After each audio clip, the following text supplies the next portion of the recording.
Thank you for joining me today on Geezers of Gear, episode number 215. Today's podcast is brought to you by Stratum Productions. Stratum understands that successful events hinge on flawless execution. With years of experience in the audiovisual industry, Stratum Productions specializes in providing event planners with cutting-edge solutions that seamlessly blend technology and creativity. From intimate boardroom meetings to sprawling conventions, they're committed to delivering experiences that resonate and leave a lasting impact on audiences of all sizes. Stratum Productions truly do stand out above the rest when it comes to event production.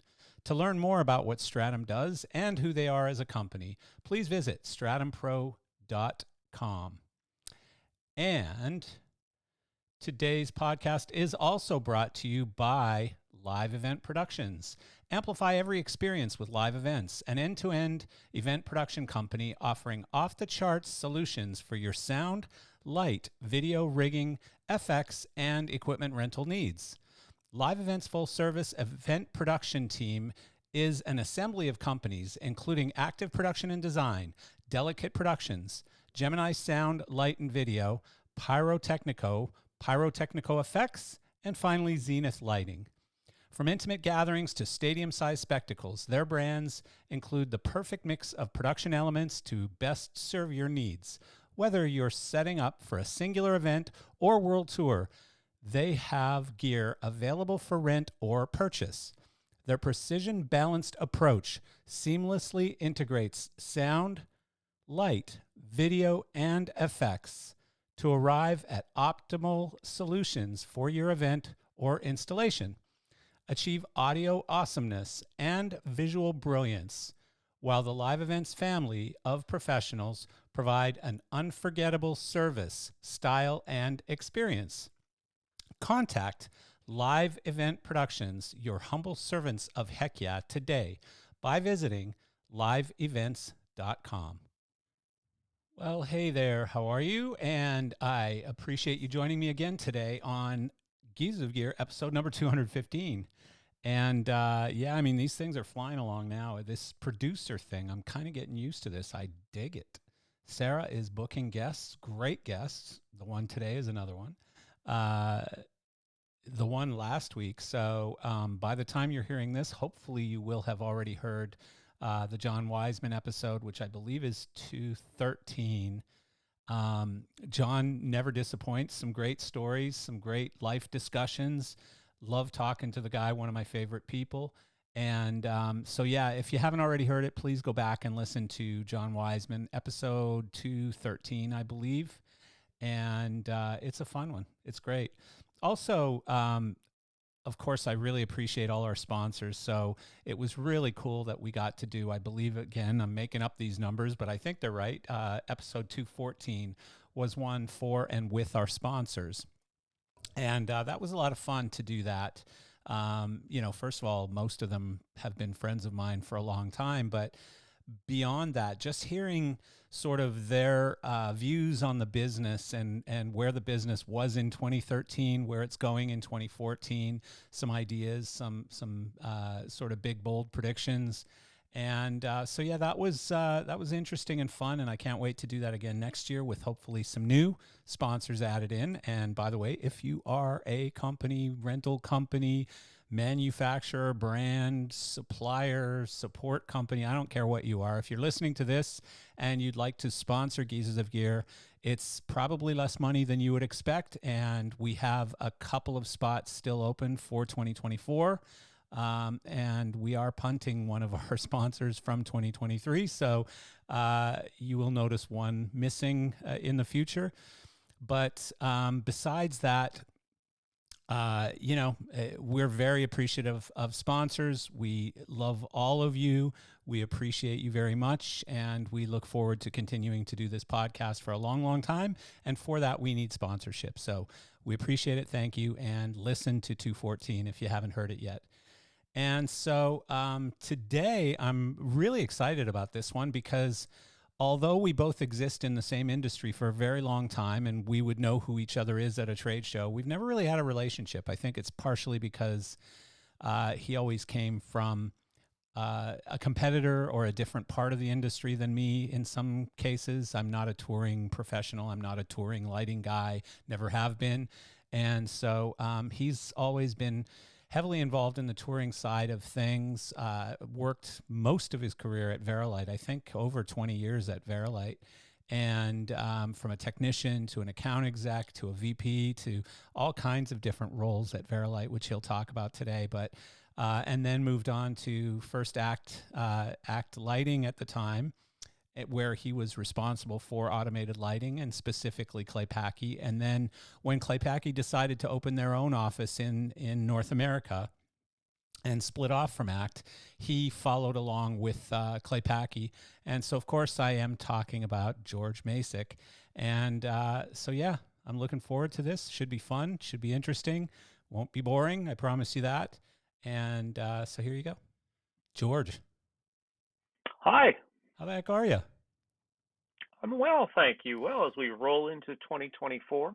Yes, we do. Actually, we sort of flopped into 2024 with my audio problems on my side. And then you had a problem too, didn't you? You couldn't hear me and you sounded like a robot on my side. So a little bit of rebooting computers and we're all back up and running. Through the magic of the hard reset. We're It's got lighting me this guys, far. not IT. That's my Exactly. excuse anyways. So, yeah, 2024, Jesus. That just means the math is getting way easier for me to do because I was born in a 4-year and it's a big fat round number this year. So, not that exciting.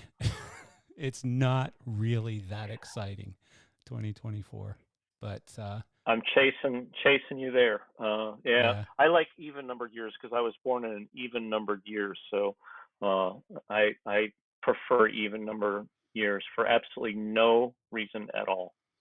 Yeah, I've never really thought of it that way. I just prefer smaller numbers. That's all. I don't care if they're even or odd. I just want them down a little bit. They're climbing up pretty quickly here. And, you know, sadly, for I think you're probably a bit younger than me, but not much, based on just looking at your bio and stuff. You either started when you were 12 or you're near my age. Um, but Probably both, actually. yeah. But yeah, I mean, Geezers of Gear, like it was easy when everybody was older than me that I had on the podcast. But now, more often than not, they're younger than me, and I'm like, what the hell? We've shifted back to where I'm the Geezer of Gear, not them. But It's the band names and the artists is where I start to see it. yeah, I'll be speaking when I started touring, and they just look at you like, "Who?" Like, oh, okay, yeah. right. Oh, so I went to I have a place up in Western Canada near the ski areas, and a friend came up with me one time to go do some skiing or snowboarding. He was snowboarding, and I know maybe he was skiing. He was skiing. So we went to the local rental shop to get him some skis and boots because he didn't fit into any of my extra stuff, and we go in there and it's a young girl. She's probably 21, 22 years old or something. Cute young, I don't remember if she was Canadian or Australian or what. She was probably Canadian. And she asked his name and he said, yeah, Eddie Van Halen. And she goes, okay, Eddie Van. And he goes, did you get Oh, that? Did you get that? And she goes, yeah, Eddie Van Halen. And he goes, you don't know me? And she goes, just what you said. You said your name is Eddie Van Halen. And he oh, goes, you've never heard of me? And she goes, no, just now. And, he looks at me and he goes, see how old we are? And he's right. yeah, Yeah, yeah. he's right. I'm fine with it. In a lot of ways. I mean, honestly, I was joking with my wife. It's easier for me to get into a lot of the shows that I like to see.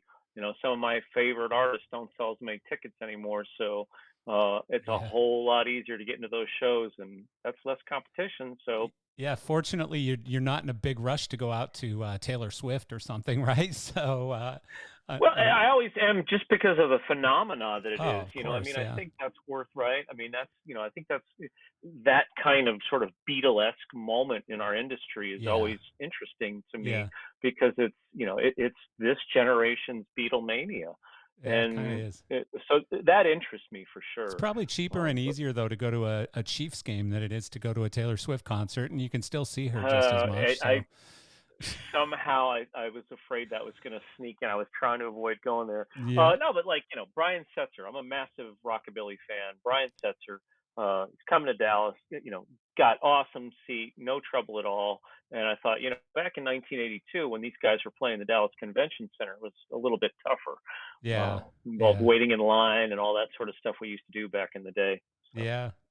Yeah, it's funny. I was talking to somebody about this the other day, and again, these kids these days, they wouldn't understand. But, I remember like when Supertramp was coming to Calgary, and I was probably 13 or 14 years old, and went and stood in line. It was at the time, it was, I think it was called Bass Tickets in Canada, anyways.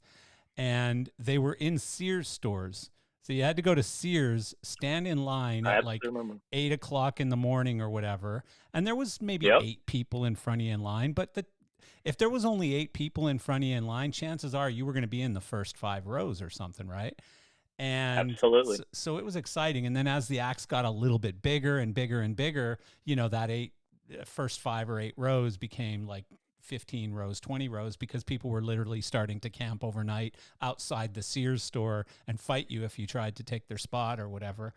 Um, but as miserable as that was, that whole tactile thing was just kind of cool, right? It was cool that you went and stood in line and you knew how many people were going to be in front of you at the show based on how many people were in front of you in line, right?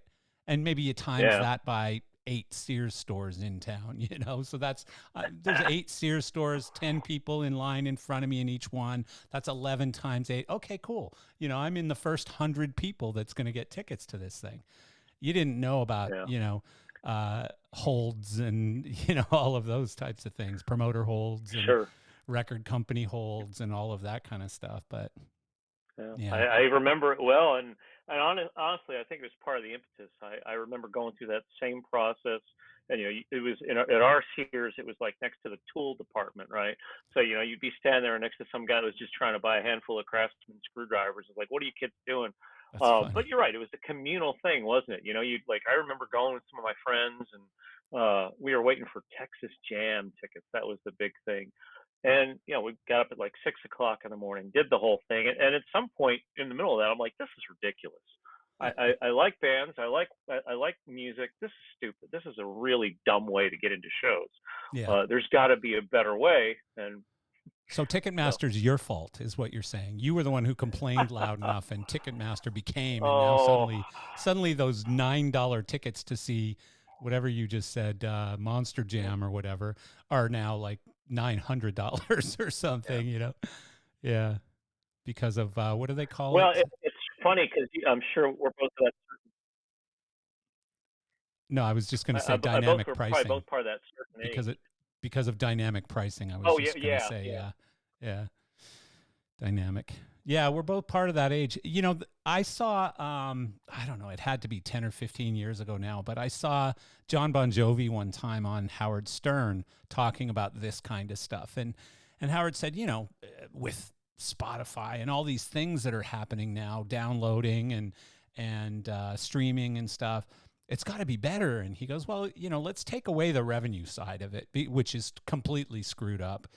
But if you look at, again, that tactile thing, like where he used to go into Tower Records or whatever and spend an entire Saturday there thumbing through albums and opening them and looking at the inside sleeve if you could, if they allowed you to do that. And then as time went on, they had headphone listening stations and you could actually hear some of the other songs on the record. Whereas when you and I were young, you couldn't. I mean, you just bought the record based on the one song you'd heard on the radio, and you hoped that there was at least a couple other good songs on it, right? But Yeah.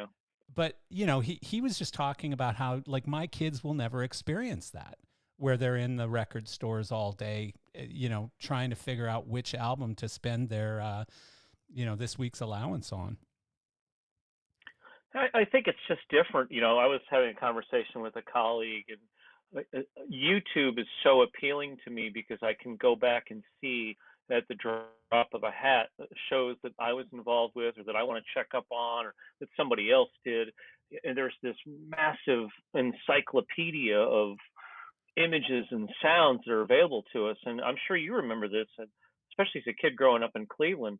Man, WMS radio in Cleveland, which was, I think widely regarded as one of the best stations in the U.S. at the time, that was the lifeline to everything. There was Yeah. no MTV, there was no nothing. Yeah. And Correct. MMS and the DJs on MMS, they were our gateway to the music, and Yeah. good and bad. But I mean, they controlled the pipeline that we had, or it was that, or Saturday Night Live, or Yeah. Fridays there was a show in the States. That was Y- it, man. the downside of that, though, is sort of like the media today. Those radio stations, and especially programmers, program directors, whatever they were called, and promotions people from the record companies, they were controlling what actually made it to your ears. And they were controlling it with exactly what you'd think they were, money. And so my ex-wife spent her entire career in the record business.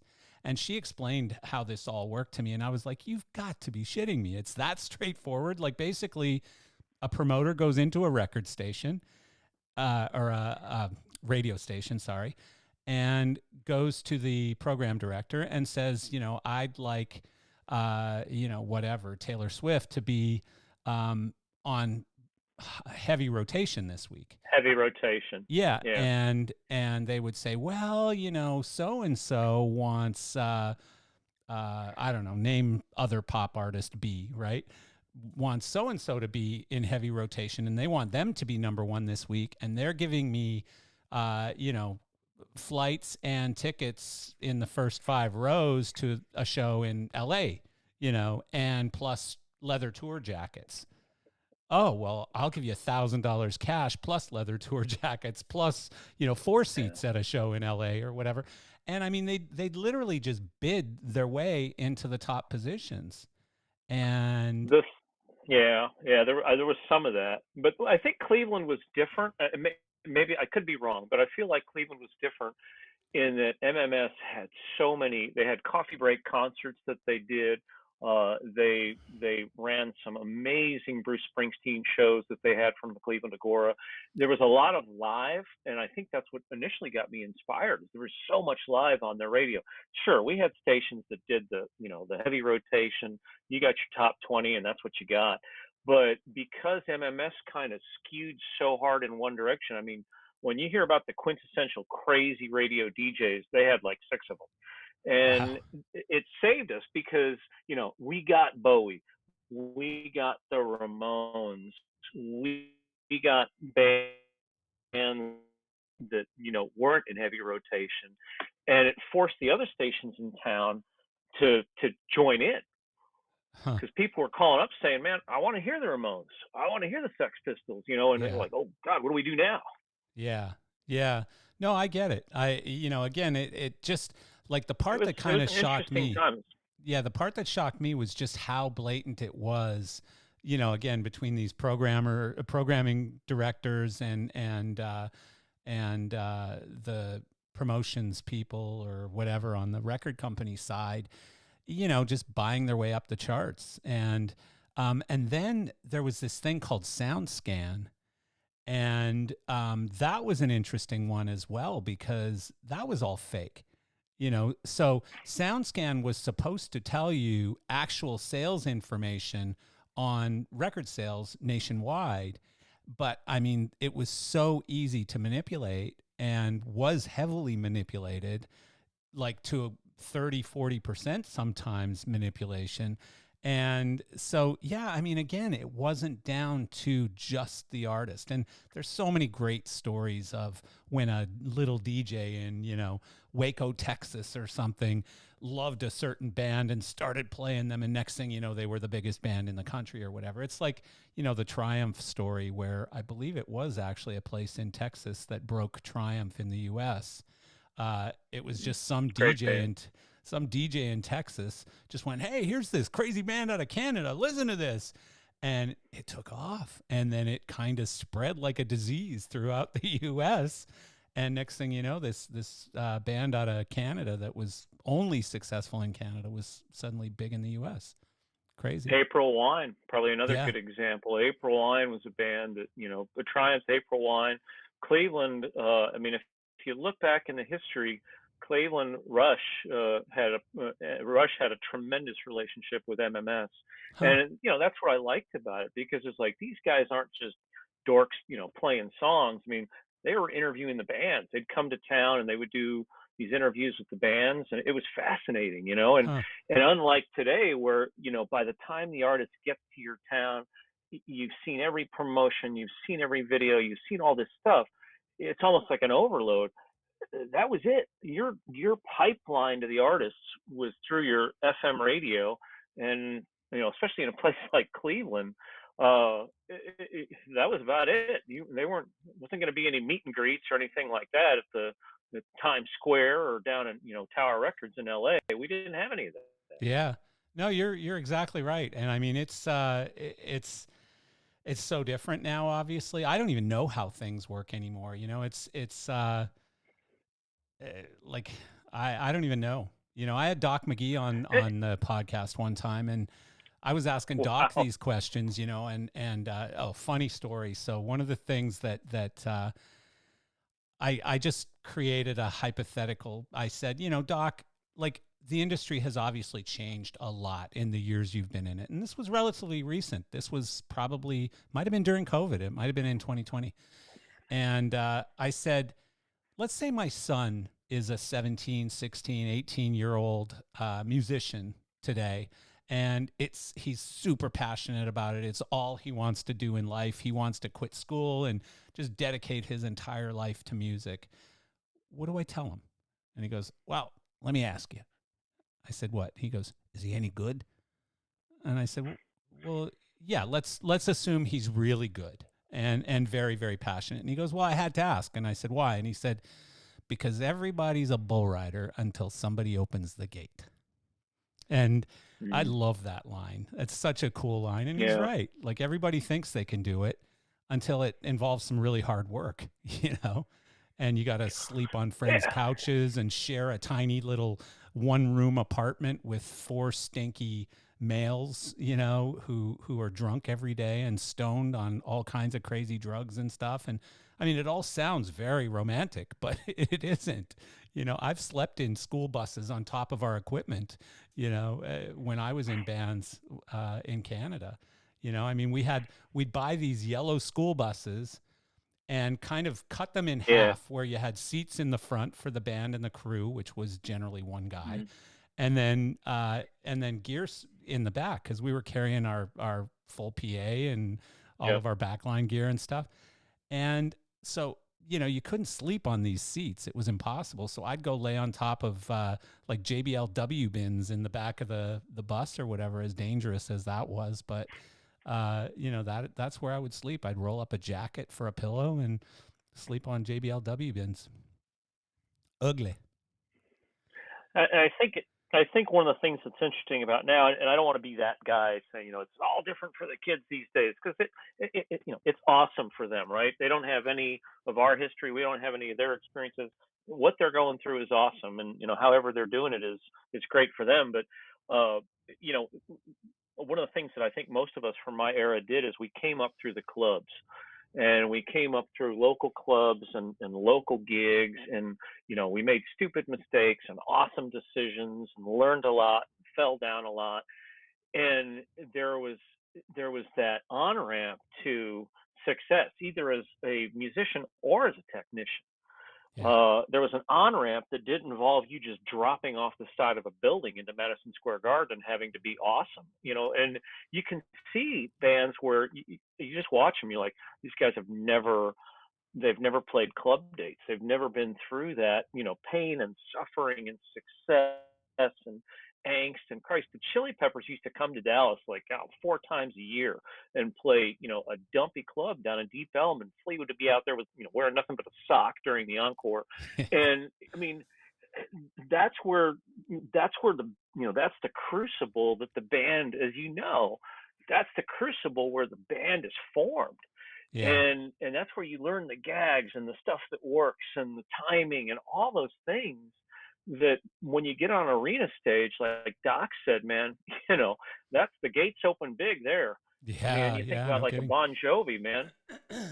I mean, all the dates that Bon Jovi was playing, you hear the stories from those guys. I mean, they were on this. They opened for 38 Special when they were the opening act for 38 Special when Slippery When Wet broke. That's crazy, isn't it?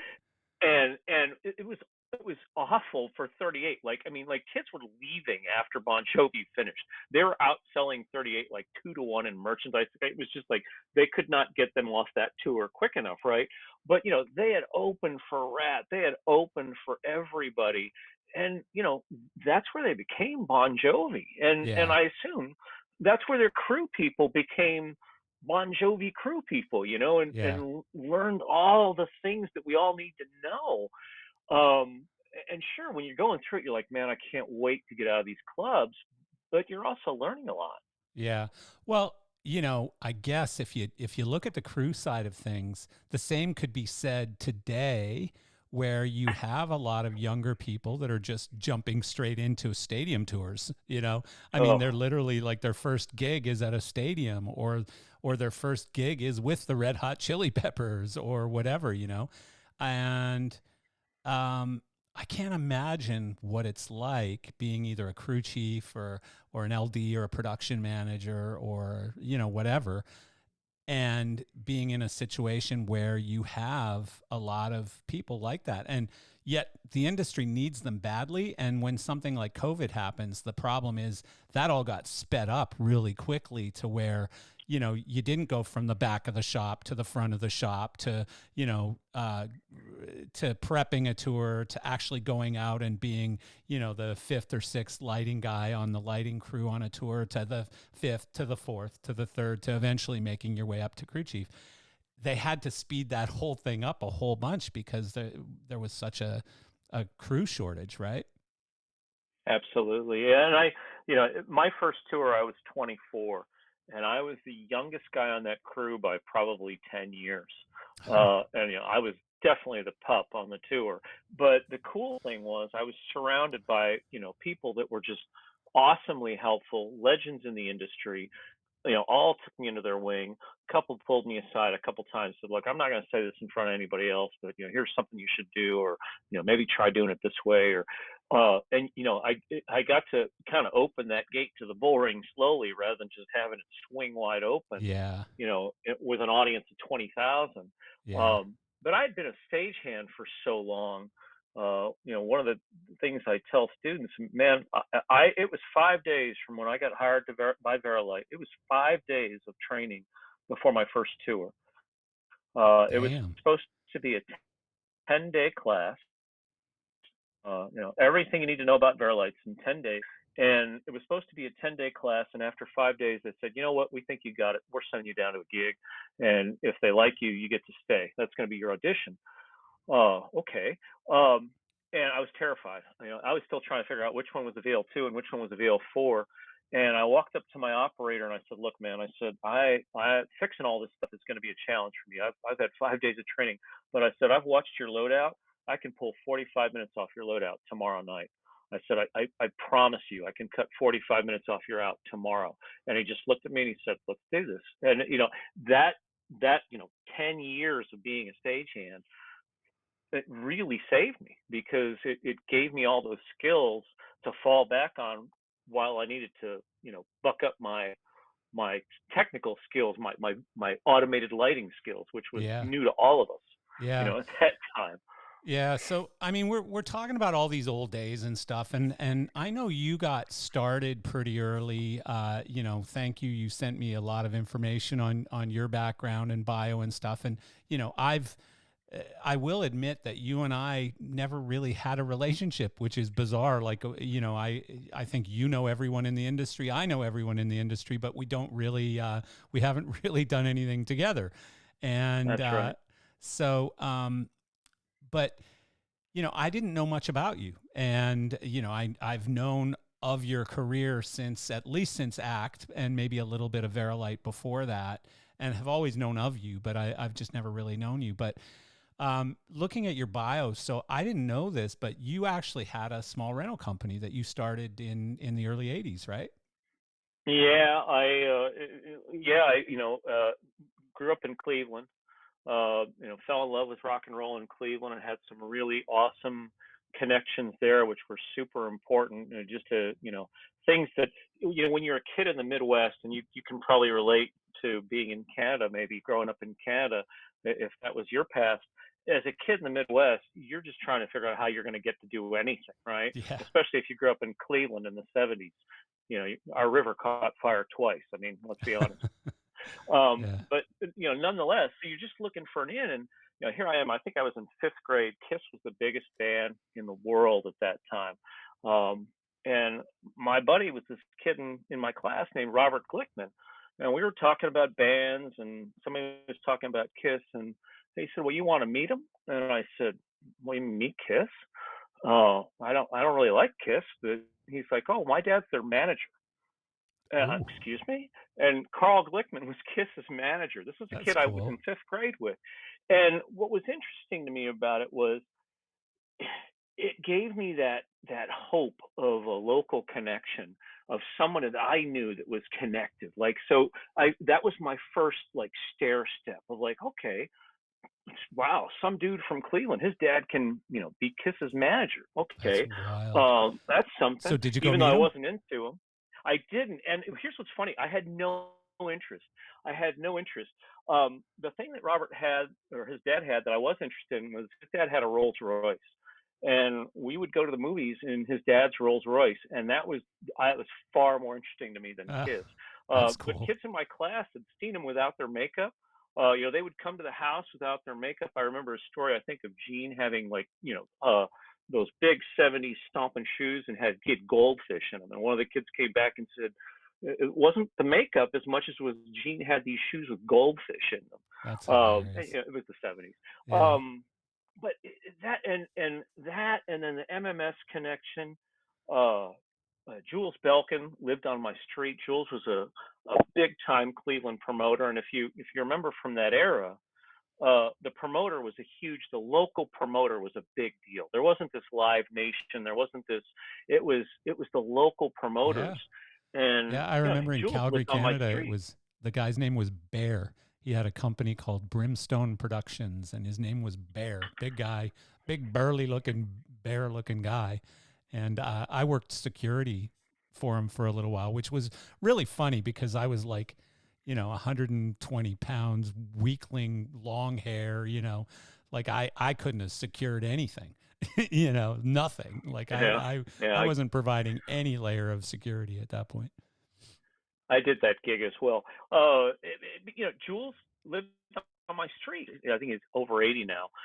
Through some mutual contacts, we stayed in touch, and just meeting the actual Jules Belkin. And I told him, I said, man, you got to remember. I said, I saw your name. Everybody in Cleveland saw your name on top of The Who, on top of Rush, on top of Van Halen. It was always Jules Belkin, Belkin Productions presents. I said, you were as big a rock star to me as those guys. I mean, your Right. your name was above theirs on the bill. And he kind of laughed, and he goes, yeah, and like the most humble and awesome guy. But again, getting to meet these people, it gave me a sense of hope. And so, I rock off to Dallas, and it's a union city. I'm 15, so that's gonna be a bit of a challenge. How do you get gigs? Well, you build your own lights and you start working for bands. It's like you just did it, and honestly, it paid my way through college. Really, I mean, it was a great. That's super cool. So your company though so you moved to Dallas. Yeah, moved to Dallas. My dad was talk about no connections. My dad was general counsel for a chemical company, oil company, and they moved the operations to Dallas because everybody was trying to escape Cleveland in 1980, and they did. And so he said, "We're moving to Dallas," and I was bummed at first, and then I'm sure, like you remember, we used to read liner notes for albums. That was your connection to the artist. You'd sit there and listen to the record, and you would read the album back to front. And the weird dynamic of that was you became aware of all these peripheral people. sound engineers, lighting engineers, production companies, and Jackson Brown thanked Shoko on his liner notes for running on empty. Huh. And so when I was told we were moving to Dallas, at first I was like, really? The place is a TV show? Okay. JR, I guess. All right. And then I remembered this company, Shoko, was in Dallas. And I thought, this Dallas thing might be okay. And so next thing you know, I'm in Dallas. I'm at my high school, probably second or third day of the high school. Kid walks by me in a Genesis tour jacket. I'm a sophomore. He's a freshman. He's in a Genesis tour jacket from the Mama tour. And introduced myself, named Colin Clark. I said, "Hey man, that's a really nice jacket." I said, it's like a band tour jacket." He's like, "Oh yeah, well my dad's one of the owners of Shoko." Jesus. Really? You went to the right So, schools, I guess. man, and yeah, on and on. But so again, the theme was, thank the godsend to me was, there were people that I could interact with that helped me realize there could maybe be a stair step to what I wanted to do. You see what I'm saying? Yeah. I wasn't. There were people that showed me that people in my orb could do this. And it was interesting because Colin had zero interest in live production. Jim Clark was his dad, one of the owners, original Shoko Verilight.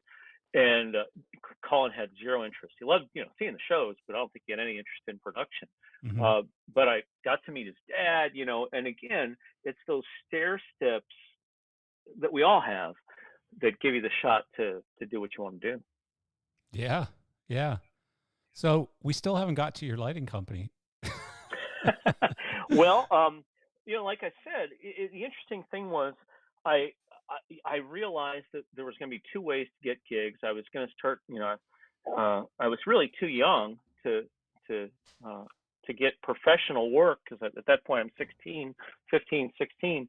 But I figured if I started building lights, I could start working for local bands. Right. And at that time, Dallas, and still does, has a pretty big high society circuit with debutante balls and things like that. And because I was in the private voice school in Dallas, St. Mark's, I was kind of in that circuit.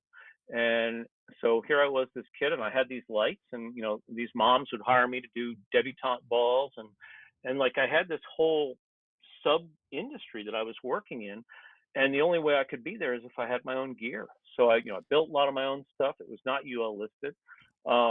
Then started buying stuff as I could afford it, but it was my entree into getting jobs. If But you why had the lighting? gear, um, I I just I just felt drawn to it.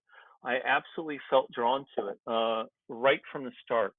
Um, and I think for me, it was a way. I was too stage shy to be on stage, but it was a way for me to touch the stage without being on the stage.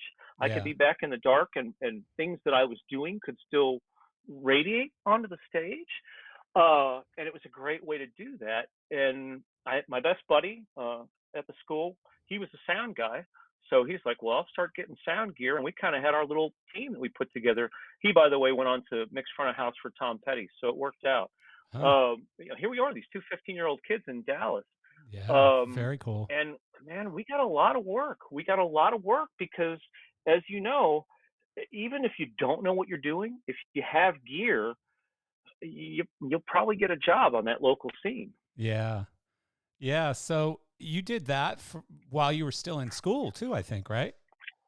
Yeah, I did that all the way through college, actually. And as time went on, I would get more and more gear. Obviously, I started switching out to professional gear, so I was actually using things that were UL listed and not made out of wood, which was a good idea. I had a homemade fog. Listen, the fact that nobody got hurt during my era coming up is awesome. We all did it. Um, yeah, right. Homemade pyro, you name it. It was crazy. Um, but thankfully, we got lucky and survived it. But yeah, man, I worked all the way through college. And what I did during that time, and again, I'm sure this is a fairly common story.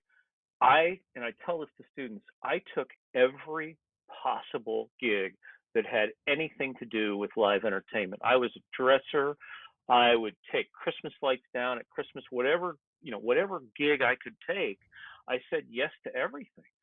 Um, and it gave me so much exposure to so many people. The story I tell people is I got my job, my professional job at Verilight, which was really my first professional gig, full time, by taking a 4-hour sound call for a local sound company.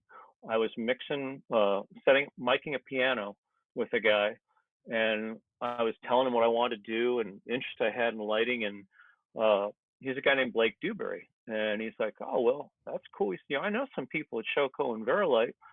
Blake had been the monitor engineer for Van Halen for 2 tours, Oh, Jesus. and so that, and I tell students, I'm like, folks, it was a $32 4-hour call mixing or miking a piano. And I said, honestly, that's what gave me my career, was meeting Blake, because Blake is the one who made the phone call to get me past the 500 people a month that were sending applications to Verily. He made Wow. one phone call, and that got me my interview, and that got me the gig. You know what? I it's a tough lesson, and I want to get into your the stuff you do with education and students and stuff, but it's a tough lesson. Do you have kids? No. So I have a 19-year-old, and you know, trying to teach 19-year-olds that there's more to life than your phone, and that, like, occasionally, if you're at a restaurant or wherever you are, a football game, a restaurant, a bar, a party, I don't care where you are, if you're just looking down at your phone the entire time and like doing this and talking to someone who's not there, you're missing so many networking opportunities, because you're talking to people you already know on your phone when all these people in front of you are new contacts. And you never know, like, this guy could be a billionaire who happens to love racing and wants to sponsor, a 6'4" driver from, Florida. And this guy over here could own a racing team, and this guy over here could whatever. I don't know. But you never know until you talk to people. And so I've always believed what you believe, which is, you know what, like, take every gig, do everything, get out there, put your face in front of other people and talk to everyone around you all the time. And not to a point of being a pain in the ass. Like, I'm not saying ask them for things. Usually it's give them things instead. Like, hey, can I give you a hand with that? Hey, is there anything I can do for you over here? And my son really has learned a bit of that, but still, like, I'll see him sitting in a room full of billionaires and he's in the corner texting on his phone. And I'm like, what are you doing? Just go meet some people, will you? And oh yeah, you're right. And he's very personable when he Yeah, it's. does. I think I'm guilty of that now. I think I'm guilty of that now. Yeah, Well, I think we all are. I think we're. I have to remind myself to go back to being that person. yeah, it's true. It's Ah, I have to remind myself. I have to remind everyone, people around me, my girlfriend occasionally, like, I mean, it's just, it's not even got to do with manners or anything. It's just about, gaining something from that new experience or from that new meeting or networking or introduction that is happening versus sitting talking with my buddies on my phone, texting to them while I'm at this event. Like, it makes no sense. But yeah. Yeah, I get it. It reminds me of a story. One of my early. This is insane. I can't. I think about this now. I thought about the other day when I was trying to get ready for this, and I'd forgotten that I used to do this. I would just go down to the arena in Dallas, and so, like, '83, Police were the biggest band in the world, and they were coming to Dallas for 3 nights. I just rocked down to the arena at like 7 a.m. on load-in, walked straight in the back of the dock. And at 17, I looked like I was about 12. Huh. I walked straight in the back dock, asked somebody where the production office was, and they pointed me. I walked straight in the production office. I'm 17. And Keith Bradley was the production manager for the Police at the time. And here's this kid that looks like he's probably lost, like Keith should be calling the police to send this kid home. Can I help you? And all these people are staying around. I said, man, I am super into lighting. I love automated lighting. Can I just watch your load in? Do you mind if I just watch your load in?" And Keith just looked at me. He's like, oh, like I don't think he knew what to say. And Yeah. he allowed me to do it. He allowed me to do it, let me Mm. stay the whole day, and just said, "Look, you can't be down on the floor. You got to stay up in the seats, but you can take pictures, do whatever you want to do, hang out. Let me stay." Um, and honestly, one of my proudest moments. Keith was a production manager on a tour I did for VL, and I walked into the production office the first day. They're taking ID pictures. I said, "It's good to see you again." And he kind of looked at me the same way he looked at me before.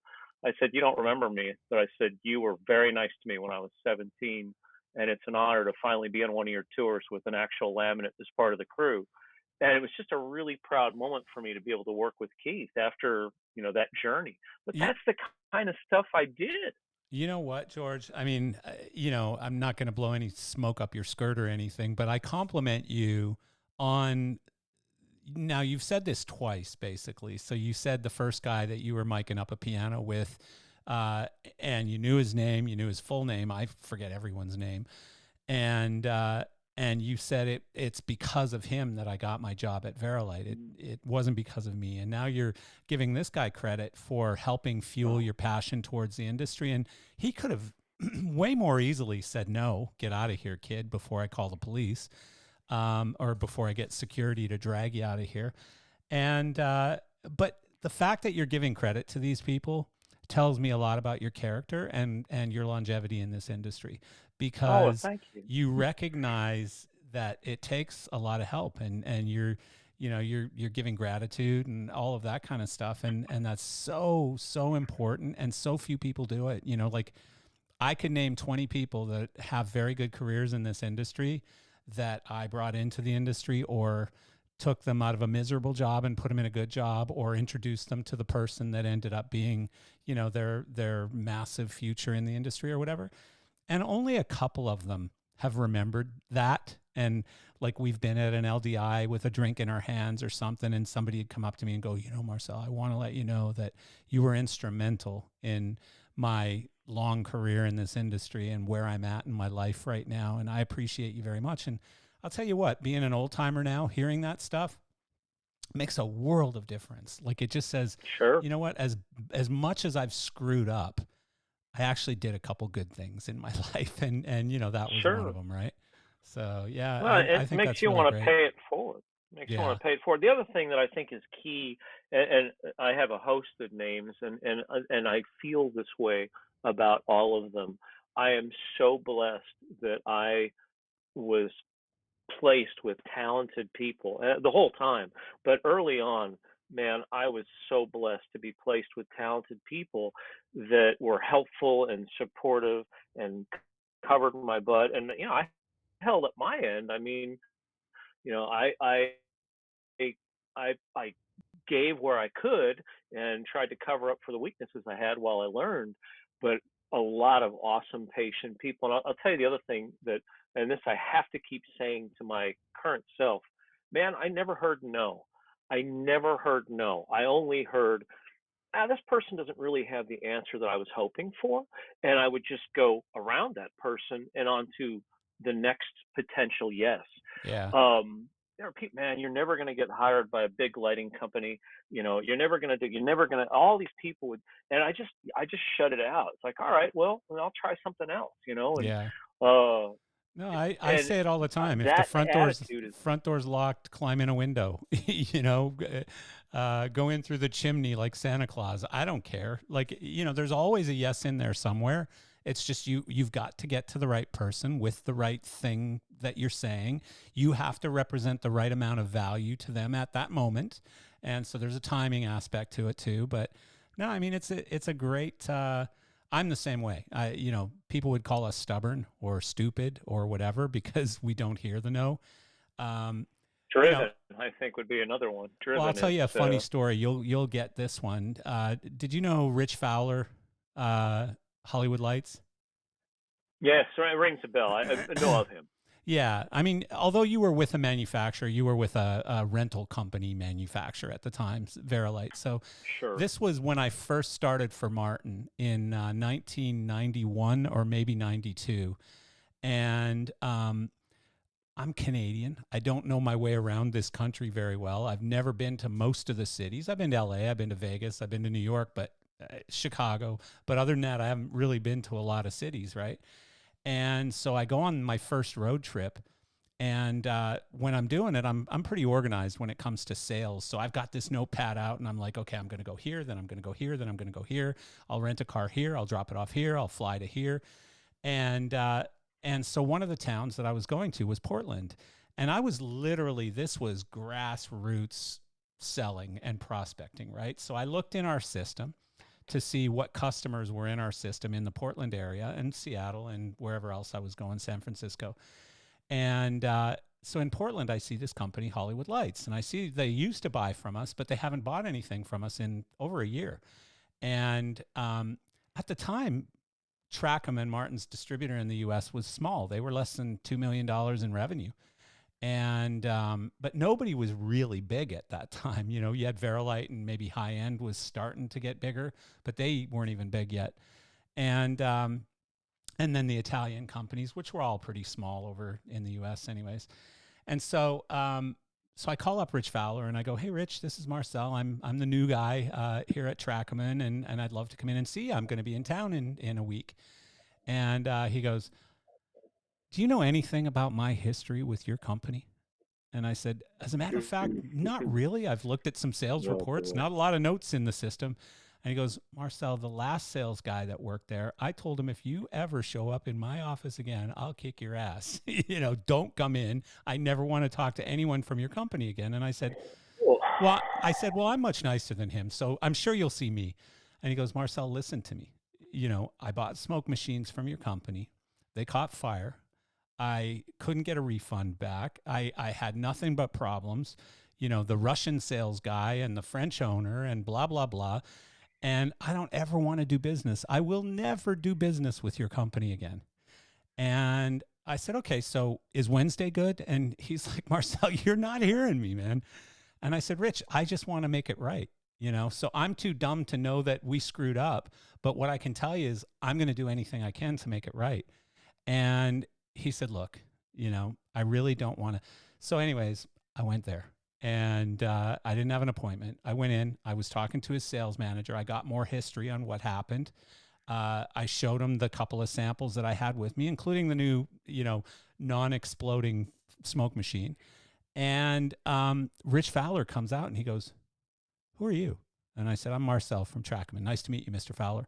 And he goes, "I thought I told you not to show up. I thought I told wow. you we will never do business again." And I said, "But Rich, I want to make it right. I just want to make it right. And I feel like we have a better product now. I'll make it right on your old product. I don't know how yet, but I'll make it right. And just give me a chance." And so, long story short, I ended up selling him a dozen moving lights and some fog machines and some other stuff. And they became one of our largest dealers on the West Coast over the next few years. Took them to Denmark to the factory. We had an amazing relationship, and we laughed about that initial meeting multiple times since then.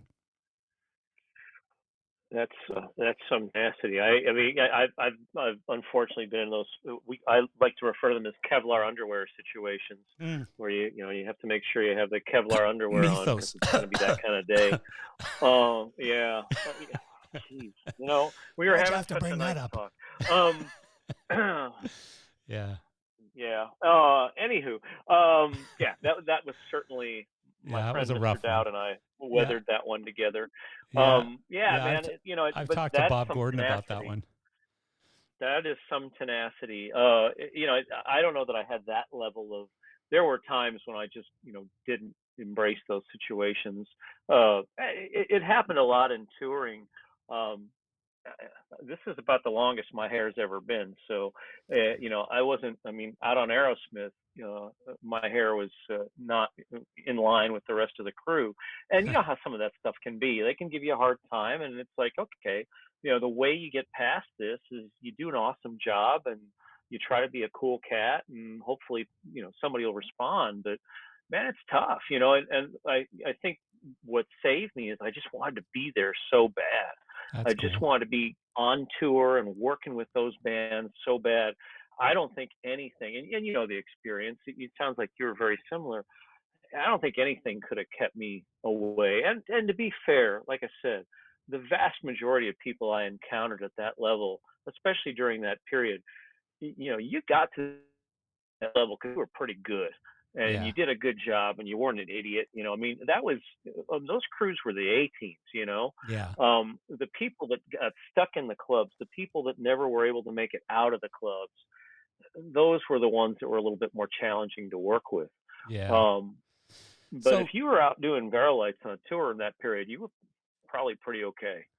so the friend, the guy who got you the introduction into Verilite, Yeah. so how did that go? Like, because I believe it ended up in like a more than 20-year career, right? No, it's been crazy. It's been nonstop since that was 1990. I went in to see Blake, and he was at the sound company. I said, Blake, I'm thinking about, I'm thinking about making a bleep here and buying a bunch of truss, maybe getting some motors. And he just looked at me. He said, "Don't you want to work for Verilight?" And I said, "Yeah, Blake, but I mean, they've turned me down like 3 times. They don't return my letters. Their techs that I met have started to file, charges against me to keep me away from them. I would meet techs I would attach myself to the Verilight tech as a stagehand, and I'd be like, I'm your guy today. You pick me for your load in, load out, and they would go do it. They're like, this kid's crazy, but all right. What Um, what so I what knew was it most about of the techs. Verilight though? Was it because they had automation and nobody else at the time did? Well, yeah, it was. I was obsessed with Shoko because of the Jackson Brown thing. I was a huge Jackson Brown fan. I was obsessed with Shoko. Verilight was part of Shoko. They were in Dallas, so I was like, "This is perfect." I mean, these guys. This is a hometown company. They were they were they were up the street. Yeah. And from what I can tell, and obviously this is my opinion is slanted. They were the best going at the time, and there was really just them. High end really hadn't entered in the picture. Really, at that period, it Morpheus. was really just Verilight and Morpheus. Yeah. Morpheus had really made some inroads, but Verilight had had all that publicity from Genesis and the early tours that they did with the VO1s. So there really was really no question. And like I said, it was just kismet. I mean, I was in Dallas, they were in Dallas. Yeah, Blake made a phone call to Larry Sizemore, famous Fairlight guy that did ZZ Top forever. And Larry was doing labor at the time, and they were dying for people. And Blake called. So he said, "Look, you want to work for Verilight, right?" And I said, "They won't call me back." And he literally picked up the phone right in front of me, dialed it, and talked to Larry for like 10 seconds, set the phone down, said, "You have an interview on Tuesday. Don't screw it up." And that was that. Yeah, and my face looked exactly like that. I'm like, "Excuse me?" And he's like, he said, "Don't screw it up." He's like, "You can do this. Go impress Larry. Get yourself a gig." And that was it. And I went and saw Larry and tried not to screw up, and uh, they took me. But Yeah. it was crazy, man. But I'll tell you what, I remember walking in there. One of the first things I ever remember, you would go into the front office, and there was a Warhol of Mick Jagger, mounted and framed right in the front entranceway, and you would see that, and signed Andy Warhol, a print, but nonetheless, it was a signed Warhol print, and it was huge. And I thought, this place is something else. Yeah. These people aren't fooling That's around. This cool. isn't some lighting company with like cardboard boxes and duct tape in the corner. And I have to tell you, it's the strangest feeling. I had felt out of place. I had worked with lighting companies where I really didn't feel like I was. Sorry, Damn lost my earbud there. AirPods. I didn't feel like I was really fit in. And I looked around and I thought, this place is like the NASA of lighting companies. Like it was engineers and people that looked like me and people that like seemed like I could get along with. And honestly, I never forget. I thought, I hope I get this job because I feel like I'm home. I feel That's like so cool. this is my place. And Jim Bornhorst walking by and Tom Walsh and all these famous Verilight inventors and engineers, John Covington, Ricky Hutton, like my heroes. I embarrassed the hell out of Tom Littrell. When I first met him, I said, "You realize I bought a Genesis program so I could get a picture of you." And he was like, Wow. "Oh, that's okay." And Yeah. Tom was the Creepy. kind of guy that hated that kind of recognition, but that was the truth, man. Yeah. And there he was, like standing in front of me, and then like then now he's my coworker, you know. Um, That's so I was wild. pretty happy to be there, needless to say, and that's Yeah. how it So worked out. what was your starting role there? A tech? Uh, Panic boy. So they, like I said, they had a 2 week class. It had a 2 week class, 5 days each, and they went over the fixtures, basic repair. I had zero electronics experience, none. So at But that at that point, it time, was I what got it. though? VL1, VL2? Ones, twos, and fours, twos, threes, and fours. Oh, okay. The four was brand new. Four was brand new light. Um, and at that time, they had up to then they really had only taken technicians with DeVry experience. So the way you got hired at Verilight was you went to school at DeVry, and they would recruit out of DeVry, but the majority of their people were really heavy electronics Interesting. experts. Huh. I knew nothing. I knew less than nothing. I knew basic high voltage. I could power up a system, cams, and all that sort of stuff. Fix conventionals. Um, but they had at that point they had kind of started a shift where they said we really want some people that have more show experience. We really want techs that know more about putting shows in and out, a little bit more about lighting design. uh, they were kind of consciously trying to balance out, I think, their crews, because I think the sense was, I shouldn't speak for my forefathers there, but I think the sense was we've got some people that are amazing electronics techs, but they're not show people yet, and Yeah. that's a tough. You can be a genius with a scope, but if you can't survive load-ins and load-outs, that's going to make for a tough day. Yeah. Um, Well, so and in a they way, that's a bigger part of it all, right? Like, because I can't imagine if, God forbid, you had to stay out with a show for a couple weeks and travel on a bus and stuff. Like, I can't imagine some kid out of DeVry doing that, well, without any yeah. experience. And I mean, they're perfect examples. I'll tell you a famous one. At one time, it became my boss, Lindsey Glover at VL. He was 19, I think, when they hired him. They sent him out on the Synchronicity tour. He was Jesus. 19. He hadn't left Texas, and he was on the Synchronicity tour. And Synchronicity, those guys they like played Cairo. And he said, George, I can tell you, trying to order tech support from Cairo is a challenge. Like those are the kind of stories. But he was an electronics tech, trained electronics tech, and that's what they were. And with the VL1s, to be fair, you really had to know that stuff. I mean, you were going to change capacitors and resistors, and you were probably going to be doing some soldering. Um, Mercifully, it was more swapping by the time I got on tour.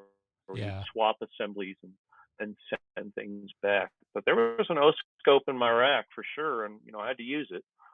Yeah. But yeah, it was a baptism by fire for sure. So, I mean, you were there doing quick math, 22 years, and really ran all the way through their entire company. Like if I look at your resume, basically it was 2 years doing this, then 2 years doing this, then 2 years doing this, and you ended up, I think, like heading up moving lights or something. Like you went right through the I was business. a product manager. Yeah.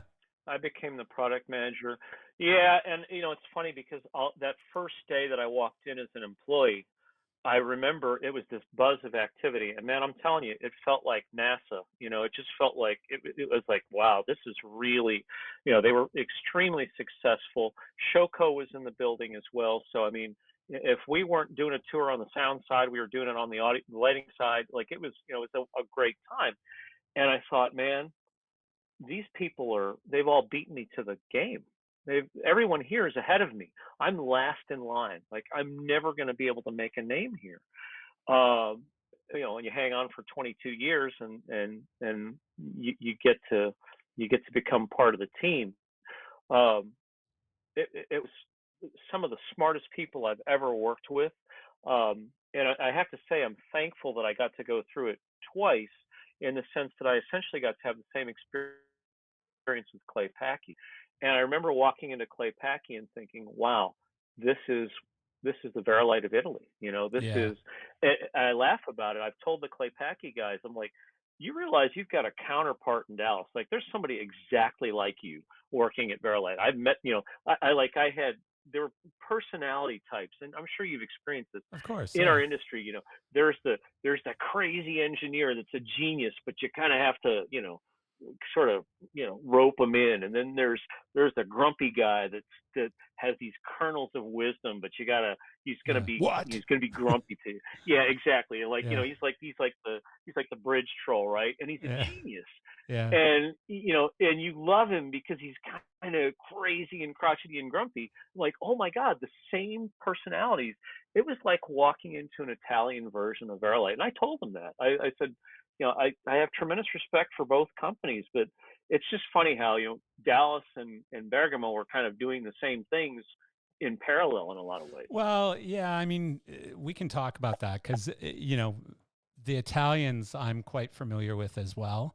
But so I just want to get the timeline put together here. So you were at Verilight till 2012, then you left and ended up at ACT as the moving light guy, basically at ACT, right?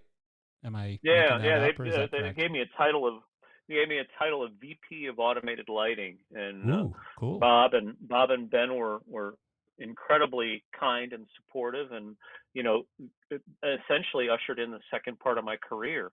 And of course, this little light called the Sharpie was doing quite well, Yeah, we had some great years there. That's of course where I met Brian. So that was about this May of 2012. Uh, and I stayed there until 2018. But yeah, it was a great time. Ups and downs, just like all these companies. But I yeah, had that with Verilight as well. I mean, yeah, we had a time when we could do no wrong. Um, and you've experienced this. You've alluded to racing. I'm a yeah. huge race fan myself. Um, Oh, we'll get to you have that. times Believe me. when you can't lose, and you have times when you can't win, and you're still driving the car the same way, but for whatever reason, I mean, Lewis Hamilton hasn't won a race in 2 years. I don't think he's forgotten how to drive, No, uh, no. It takes a right? But lot of it's that components kind of coming together. situation. Hey, as Yeah, a side absolutely. note, I will tell you that our lovely producer Sarah spent many years with Formula One. She used to Oh work for wow, Formula One. Yeah, so in a really I'll cool be I'll role be too. chasing her for a gig. There you go. We all are. We're all chasing her for gigs. Yeah, Yeah, no, she's that's laughing. the She's dream laughing right at both there. of us right now. I can see her in the green room laughing at us. My wife has informed me that if I get a job in Formula One, the next thing I can do is try to find a lawyer that'll sort me through our divorce, because Oh she's boy. familiar with the schedule. Uh, Yeah, yeah. It's the only thing worse than our business, probably.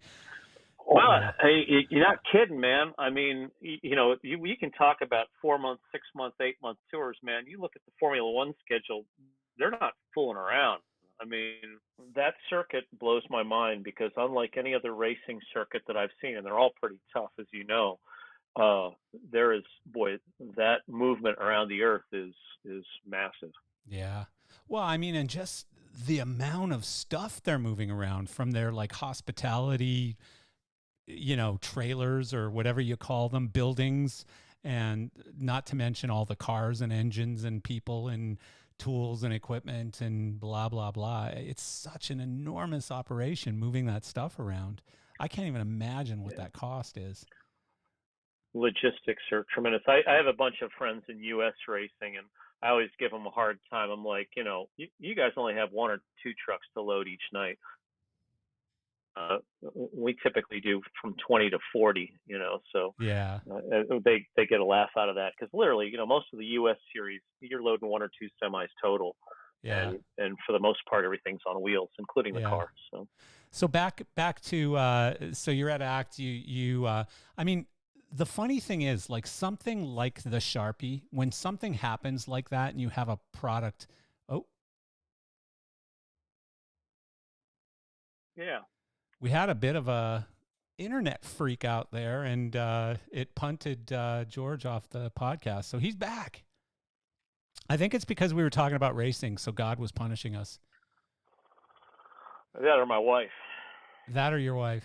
Yeah, it could be your She wife. might have pushed the red button if she's Maybe she monitoring. did. She might Oh, have I'll pushed. show you. I'm gonna download Yeah, puppy porn or my something. You know. my poor bride has heard more than enough about cars and racing. Well, I want to It's spend the entire second half of our podcast talking about cars and racing then, because I could. I don't know if you know this about me, but it's sort of been my life for the last 11 or 12 years. It's funny because I'm familiar. watching Donnie Ladico now with his son Luca, who started racing karts, I think about 2 years ago now. And I've helped guide him a little bit along the way because we did 10 years of karting at a very, very high level, international level. And so we've been guiding him a little bit on some of the stuff. And I can just watch the layers of addiction. Oh, you're on level 1. Oh, now you're on level 1.5. Now you're level 2. And he's getting to the point, like he told me last week in a Facebook post, that they're doing, I think he said 2 days a week plus this, plus that at the track, right? Because I said, "Are you doing any sim work yet?" And he's like, "No, we're doing 2 days a week at the track and this and that." And, my son grew up where he was 7 years old and his nanny was taking him to the track on Tuesdays and Thursdays, and I'd take him all day on Saturday. And we were spending 3 days a week at the track. It was just crazy. Yeah, I'm familiar. My racing, my initial racing benefactor has three children that at one point in time were trying to make it into the sport. Three children, not one, Oh, three. boy. They were trying to make it sort of into the NASCAR, starting on dirt tracks, uh, and he just told me, it's like, George, he's like, even with sponsorship, he's like, trying to keep three kids racing That's is brutal. really a challenge, Yeah, you that know. is absolutely Yeah, brutal. and it, even in a racing family, uh, it's tough. And he has some sponsorship, and they've worked through it. But he's like, I'm just trying to convince my kids to like baseball. Yeah. Well, my kid's 6'4", and he races in an open Yeah, wheel formula car. He's not supposed to. Like, I'm like, we tried. that's I yeah. hired a retired NBA player to teach him basketball. The guy took my money for a few months and finally said, "Marcel, look, I know you're I trying," think because I've he's 12 got and delayed he's. again here. I think I've lost it. Oh, There no, we we go. can still hear you. Sorry, Yeah. sorry. So we Yeah, no, had this. I get it. We were trying to teach him basketball. The guy just said, "Look, Marcel, you're wasting your money on this. The kid doesn't have any passion towards it." We tried football. We tried hockey because I'm Canadian. We've tried everything, and we lost him again. We had another glitch. We had another internet crash and lost George again. George is really good with lights, but not so good with connections.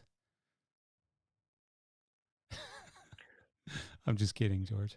Ones and zeros. I don't know. It's all supposed to line up, It all and seemed to be fine until we got onto racing, so we need to get off the racing racing. conversation. So we were Well, we it's were we were at ACT with Clay Packy, and one of the things I was talking about is, it's not often that companies get these runaway hits in our industry, in the lighting business specifically. And Martin had it with the Mac 2000. High End initially had it with the IntelliBeam, and then sort of with the Cyberlight again, the Mac 2000, and then the Sharpie just went bam. It took off like a rocket. And the problem with that, especially when you've got a smallish company like Clay Packy that all of a sudden is growing on the sales of one light, and certainly it dragged some other ones along with it. I'm sure you can tell us more about that, but really, I'd have to guess that Sharpie was 50 or 60% of the sales that you were doing. And because people were buying them by the thousands, because every tour, every show had Sharpies on it, lots of them. And it really single-handedly kind of changed the look of shows. It went from gobos to these really tight, sharp beams, and so, what was that experience like? Having a just a rock star of a light like that just. yeah. Honestly, I felt like it. I felt like I was used to that. Hmm, Honestly, I mean, when I started, we had the 2 and the 4, and as much as people swore at the VL4, they did love what it looked like. It had a beautiful look. Then we went to the VL5. yeah. and then there were some stumbles in there for sure, but pretty quickly we came up with the VL 3000. Um, I worked with some of the engineers and some of the designers that we have that we had been working with at the time. Came up with the VL 3500 wash, which was really popular. Yeah. And so then I moved to Clay Packy, and they've got the Sharpie that was already going, before I came there. But Bob recognized the potential of that, as Bob is very, very good at doing. He has He's the picked some Midas touch winners. for recognizing. Yeah, absolutely. That little MA thing worked out pretty well for him. And the You know, little hog so thing before that. you yeah, know? right, right. So it felt pretty normal. And as I'm sure you can appreciate from your history, the hangover or the rush or the drug effect of that is you do get a little spoiled by it. In the back of your mind, you're thinking we need to keep going and come up with other lights. But sales are shipping out in wheelbarrows, money's coming in wheelbarrows, everybody's happy. But there's that international, worldwide historical rule that a company cannot base all of their sales on a single product or a very small. So you're constantly trying to expand, but your customer base doesn't really want to hear it. They're like, just keep giving us more Sharpies. We just want more Yeah. Sharpies. Yeah. Um, so I think there's always a reset period that happens. I mean, I'm so happy for Pasquale Quadri, the owner, that he was able to experience that, because it was really worldwide recognition, and I'm so happy because he was this genius inventor that was doing Italian club lighting and built this whole company. And I tell people when I go to the factory, I'm like, this factory was built by Sharpie. Sharpie Yeah. paid for this factory. 100%. Yeah. And again, I'm so thankful that he had that success in his career, because he deserved it. He brought his city, his family, his country to the international forefront with his Absolutely. inventions, and No, absolutely. and Well, I mean, I'm and in thankful round he got to see numbers, that. and you won't say it, but I will. You know, I'm guessing that the Sharpie alone probably took Clay Packy from being like a $5 to $7 million U.S. brand to about a $30 million U.S. brand. I think at the top of Sharpie there, and really put Clay Packy on the map in a big way. Because prior to that, Clay Packy to me was always sort of the Lamborghini of lighting. Comar was the Ferrari. It was broken all the time, but had a lot of horsepower and really, good performance. But it was always broken. You had to have a toolkit in your pocket every time you turned one on. Uh, Clay Packy was much more refined. They had perfect optics and perfect this and perfect that. And it was just a much more refined product line. And, Yeah, of course, great. those two companies have a lot of history together or against each other as competitors, but the founders were friends. Like I went out to dinner one time with Bruno Didoro and Pasquale Packy, and they're friends. They're Yeah. bitter competitors, but they're friends. So Well, it felt like there was more honor among thieves at that time. Like anything else, it's a different business now, and I think these backroom inventors. I mean, the joke with Shoko was, they started with two speakers in a garage, and one of the speakers didn't even work. And it probably wasn't that far from the truth, but they're also incredibly driven and brilliant people. And again, I saw so many parallels in Rusty Boucher and his team of owners and engineers, and Pasquale Quadri and the people in Italy and his team. I'm like, oh my God, I yeah, can't believe it. I know all you guys in Texas. It's just now you speak Italian. But it was literally that kind of. There were a lot of those companies, and what's interesting, and you said, you and I haven't crossed paths. Brian Dowd and I joke about this. Like we're both coming up and doing club shows and trying to make our way and all this. We never crossed paths until I started working for ACT. He had a whole career in the industry, but it was all with these East Coast lighting companies yeah, that I had never come across. And I knew all these, sort of Texas legends, ML ProSize and Tom Littrell and all these guys that were famous in my world. And everybody, then you had Upstage and doing their thing. Like up in Canada, you had these great companies. What's interesting about it to me is we were all sort of going through the same growth spurts and successes and failures and learning curves to, together, but independently. Yeah, And interesting. when we started cross pollinating, guy like you and I'll sit down. We have so many similar stories because we were basically doing the same thing, but in Of different course. worlds. Yeah, no, of course. Well, and you started at it from the show side, whereas I started from the sales side. I was a sales guy, Mm, and yeah. I had no history in lighting. My history in lighting was selling packages to nightclubs, and that was about it, right? And so I got a sales gig at Martin, as a regional sales manager, and that was really my indoctrination into the lighting business. And at the time, it was club lighting, and it was actually me who pushed really hard to get them to look at and eventually move into or move towards. And it wasn't an easy transition, believe me. I was there for the hard parts of it. That's why, like, you kind of said at one point, like, you probably had the same situation where I had multiple successes under my belt, like what you had at Verilight and then Oh, Mac Claypacky. 2K, man. I never did. I never once did. I always started at a Ooh, company when their product line was garbage. I helped get it ooh, to a point, and then I jumped off right before it got super successful. So, I mean, I left Martin a couple years before the Mac 2000. I ooh. went to high end for a short period of time when the X Spot came out. And, so that was not, you had the Studio Beam and the X Spot. Like, that was not a good moment for high end. Uh, Mm-mm. but the Cyberlight was still really hot, and Studio Colors and Studio Spots were still pretty hot. So, I was there for, I think, the biggest year that high end ever had. But, my timing was always really bad when it came to those runaway successes. I had to work really hard to sell RoboScans against Cyberlights, and it wasn't easy. I had to Yeah, rely on yeah. sales skills, not really great products combined with good customer service or whatever. It was usually sales skills.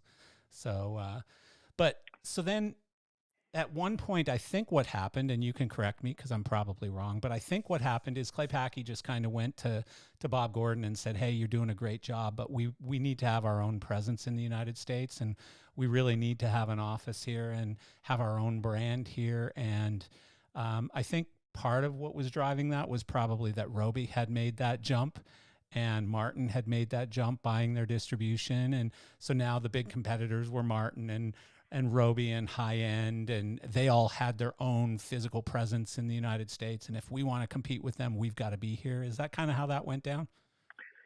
Well, my father always used to say, the decisions I made were always right at the time that I made them. And one of the things that I think it's really easy for us to forget, and because we've been doing it our whole lives, but our industry is brand new. I mean, wet behind the ears new. This automated lighting. Really, what, 1980 basically, Yeah. 81. Yeah. Uh, you know, so so I think the growth changes, the growth spurts, the changes, the challenges are unique. I compare it a lot of times to the automotive industry in its infancy, where you had like the Tucker, which was this car that had these amazing features, and they went out of business, and it's a famous story about Yeah. this guy that had these genius ideas, and nobody even knows what a Tucker is anymore, Yeah. and that car was miles ahead of its time. Um, so there were going to be companies that were going to fall by the wayside. I think there still are. And there are all these changes in terms of distribution and sales and features and even platforms. I mean, the Verilight protocol was cutting edge back in the day. Rusty embraced DMX far after everyone else did because we had this bidirectional digital comms that was awesome. Yeah. And you can argue whether they were right or wrong to license it or not. I mean, again, they were smart people, and they made decisions based on what they knew at the time and what they thought was going to happen. And this thing called DMX, which we all felt was vastly inferior for controlling lights, became the standard. Yeah. And so, I remember when we had to shift to DMX control of airlights. It was work. We had no experience with DMX. Yeah. We had never touched it. Well, Um, I mean, just like so, what we're so experiencing in politics in this country right now, democracy is hard. You know, I mean, mm, so when you want everybody to be able to operate moving lights on the same rig, multiple manufacturers, and to be able to ship lights out to this company and then this company and then this company, and they're not all owned by the mothership like they were in the original days. Um, yeah, I mean, you have to choose a common language. Obviously, you have no choice. sure.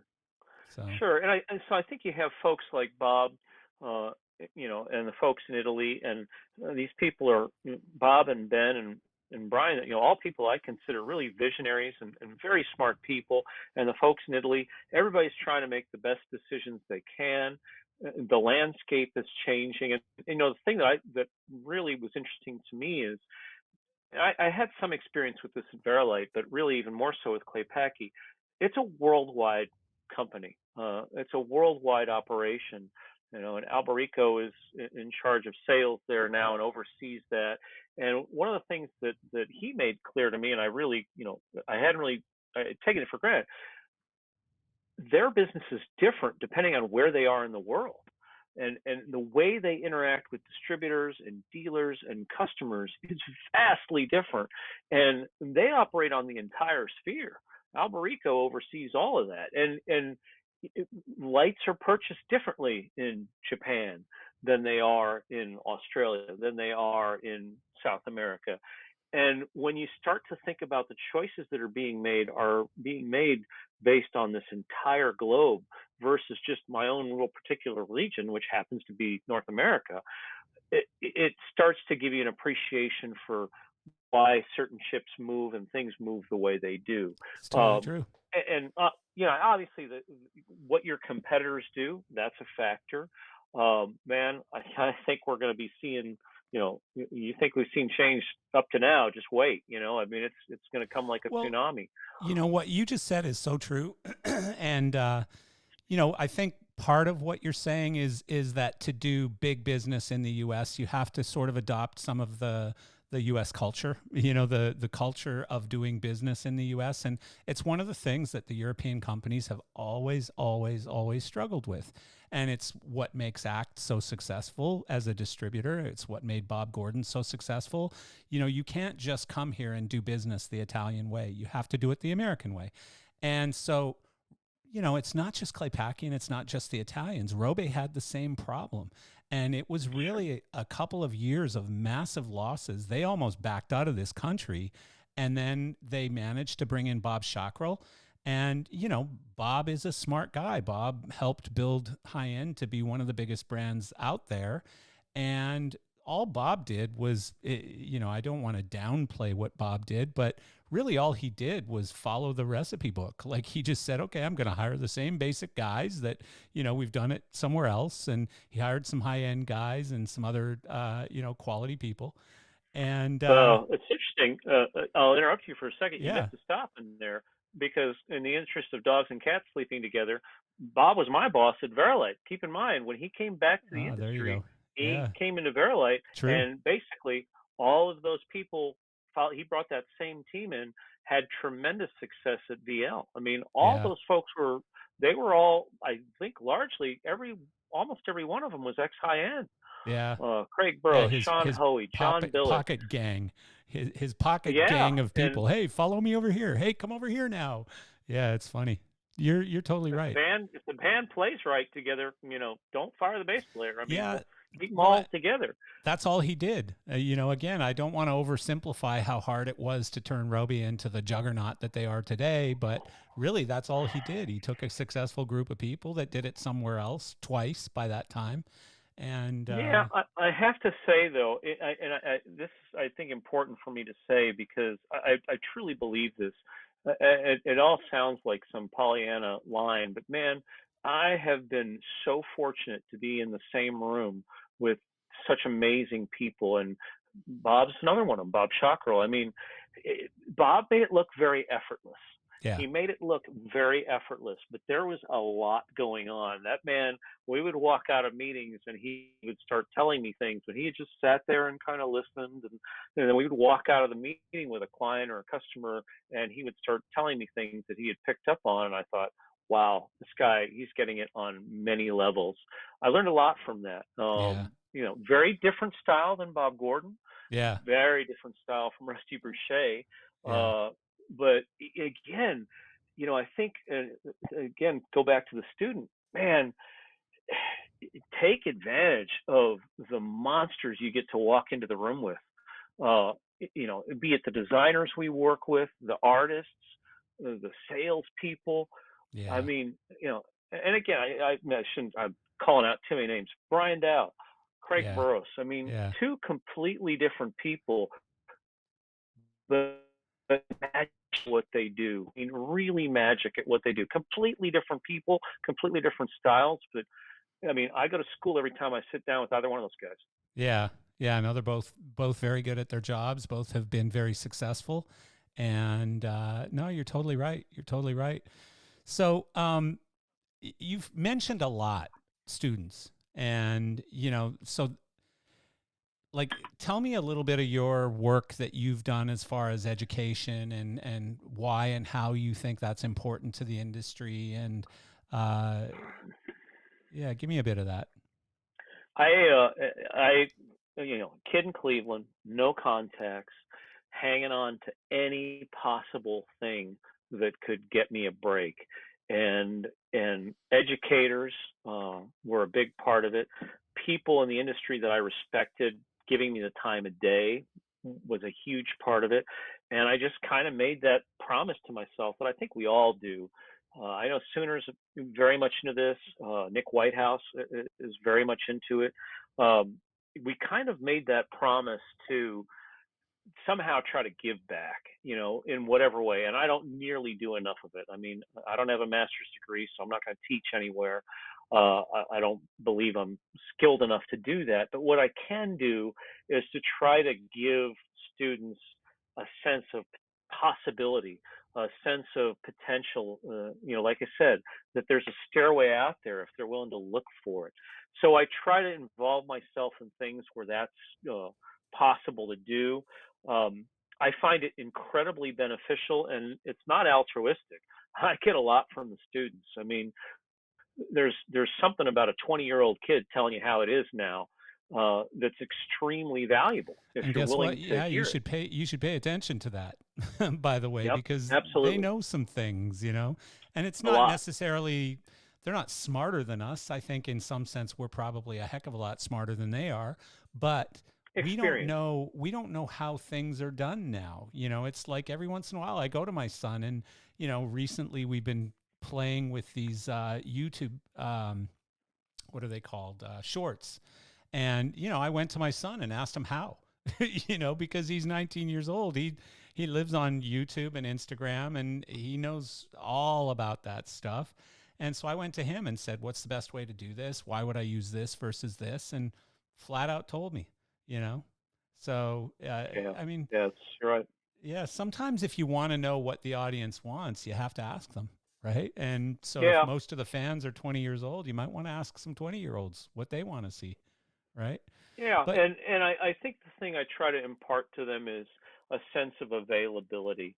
The most overriding positive memories I have are these people that were my heroes. And again, I'm mentioning names because it's important. They're important people to not just me but the industry. Jim Bornhorst, great example. I don't know if you know Jim. yep. Um, the guy. I mean, he's amazing. I mean, front of house engineer on Running on Empty, mixed the live sound on that album. He considers himself a sound man, but he invented the Verilight with his I team. know. How crazy. Uh, he doesn't lay that on you when you're 22 years old or 24 years old and you meet him.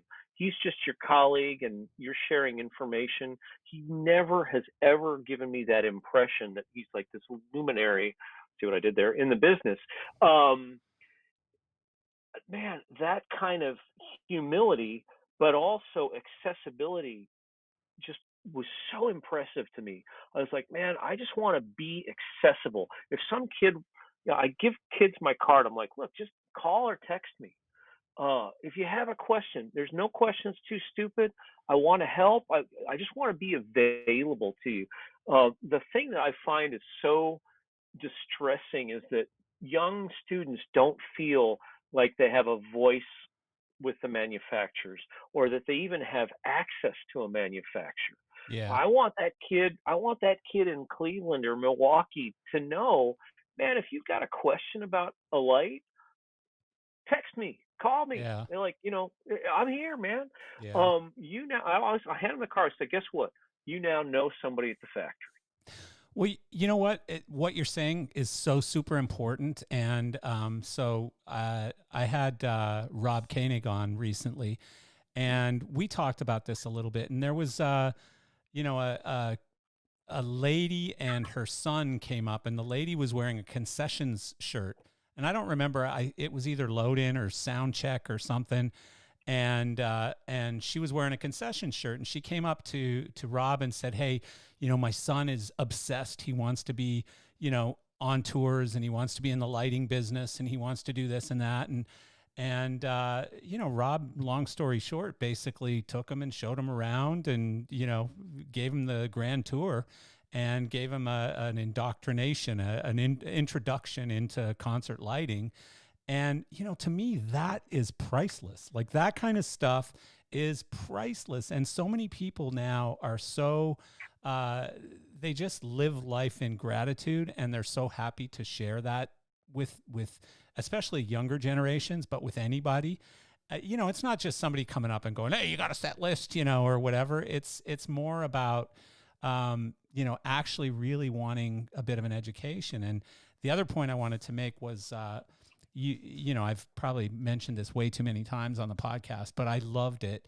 Sooner talked to me about, her sort of outreach and wanting to go out and speak in front of schools and speak in front of youth groups or whatever it is, to basically market our industry, especially coming out of COVID when there were such shortages. And, she said one of the first things that I see people's eyes open up and go, whoa, is they don't realize that you can actually make a good living in this industry. Like, you can make $100,000 a year and be on tour with a rock band that you love being out with, and, be in that atmosphere and everything else, and see the world for free, with a per diem, where you can eat in Greek restaurants in Greece and Chinese restaurants in China, or whatever. Right. Yeah. And Well, she said half of her battle is convincing people that it's not just a bunch of gypsies. This isn't a gypsy lifestyle. This is a real professional traveling live event show. It's not a circus, and it's not gypsies. one of the things I always felt proud of, and I think it came. My father was a corporate attorney. I had to do a lot of convincing uh, to tell him that this was a legitimate thing. Mm-hmm. It was tough. He was like, "This is a job. Like, people do this." And we had to go through that whole thing. And thank goodness he was accepting, and he gave me a chance to prove it. Um, I always got paid, man. I always got paid. The whole starving artist thing, I never bought into it. I Yeah. worked with kids in college like, "Oh my God, I'm a lighting guy. I'm going to be poor forever." I'm like, man, I'm making money right now, and I'm a sophomore in college. I'm working all weekend. Yeah. I can buy anything I want, man. Yeah. And I didn't want to ever buy into that. I'm in entertainment. I'm going to suffer from my art. Sure, obviously, everybody goes through some of that. Um, you know, I, my wife went through it living in New York, and she was coming into the business. She suffered. I mean, it was hard living in New York and trying to make her way. Yeah. But this whole I have to starve for my art thing, you don't.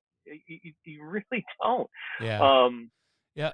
the other thing I think that you mentioned Rob and Sooner. I try to do exactly those things as much as I can. I think Sooner, both of them, do it more than I do. But the second thing, and I don't know if they do this or not. I try to give them the little bit of the experience that they've asked for. Show me this or show me around, answer some questions. I try to then put the the opportunity into their hand, meaning I hand them my card. And what I try to do is I try the last interaction to be for me to say, look, this is, I'm making myself available to you. And my point is, I hope it feels like it empowers them to say, okay, I may, this may be for me, maybe it's not, maybe I, it's not as cool as I thought it was.